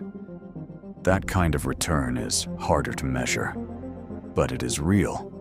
Naomi kept the blue envelope. She framed it in her office, not because of the address or the embossed lantern, but because of the sentence inside. Her act had not gone unseen. On difficult days, when funding was short or the need felt endless, she looked at that sentence and thought of all the unseen acts happening across the city. A cashier slipping a sandwich into a bag, a bus driver waiting an extra minute for an elderly passenger, a teacher sending food home without making a child explain, a nurse warming a blanket for someone no family had come to visit, a neighbor knocking on a door before the silence became permanent. The world is held together by people who do small mercies without witnesses. But Naomi also learned that mercy must become more than a moment. It must become policy. It must become systems. It must become wages, shelters, meal programs, honest records, and leaders who do not leave vulnerable workers at the mercy of petty tyrants. One good person can save a life. A good community can stop that life from falling so far in the first place. Years later, when people asked Naomi why she helped Adrian that day, they expected a dramatic answer. They expected her to say she sensed he was important, or that fate whispered to her, or that she had some grand vision of what would follow. She always disappointed them gently. She explained that she had no idea who he was. She did not see a foundation heir, a lost son, or a future partner in a citywide program. She saw a man on the floor. That was enough. And maybe that is the part of the story worth carrying with us. Not the envelope, not the money, not the downfall of a cruel manager, satisfying as justice may be. The heart of the story is the moment before reward exists, before witnesses understand, before the world claps, before anyone promises that goodness will be repaid. It is the moment when helping costs something. Naomi lost her job in that moment. She spent the last of her money in that moment. She was humiliated in that moment, but she kept something Kendra could never steal, even with false statements and forged records. She kept the kind of dignity that does not depend on a title. She kept the kind of courage that survives poverty, grief, and exhaustion. She kept the part of herself that still believed a stranger's life was worth bending down for. Kendra, in the end, lost everything she had tried to protect by refusing to bend. She protected the restaurant's image and destroyed her own. She guarded the cash drawer and exposed her theft. She treated compassion as weakness and discovered too late that compassion had witnesses stronger than fear. That is how justice sometimes works. Not always quickly, not always loudly, but with a patience that follows every hidden thing to its door. So the next time you see someone fall, maybe not on a restaurant floor, maybe not in a way anyone else can see, remember Naomi Reed. Remember the room that stepped back. Remember the woman who knelt. Remember that a person does not become worthy of kindness because they are secretly rich, secretly connected, or secretly important. They are worthy because they are human. And if you believe the world still needs people who choose mercy when no one is clapping, carry that belief into the next ordinary moment. Because somewhere, in a diner, on a bus, in a hospital hallway, under a leaking roof, someone is waiting to find out whether the room will turn away or whether one person will remember what humanity is supposed to look like.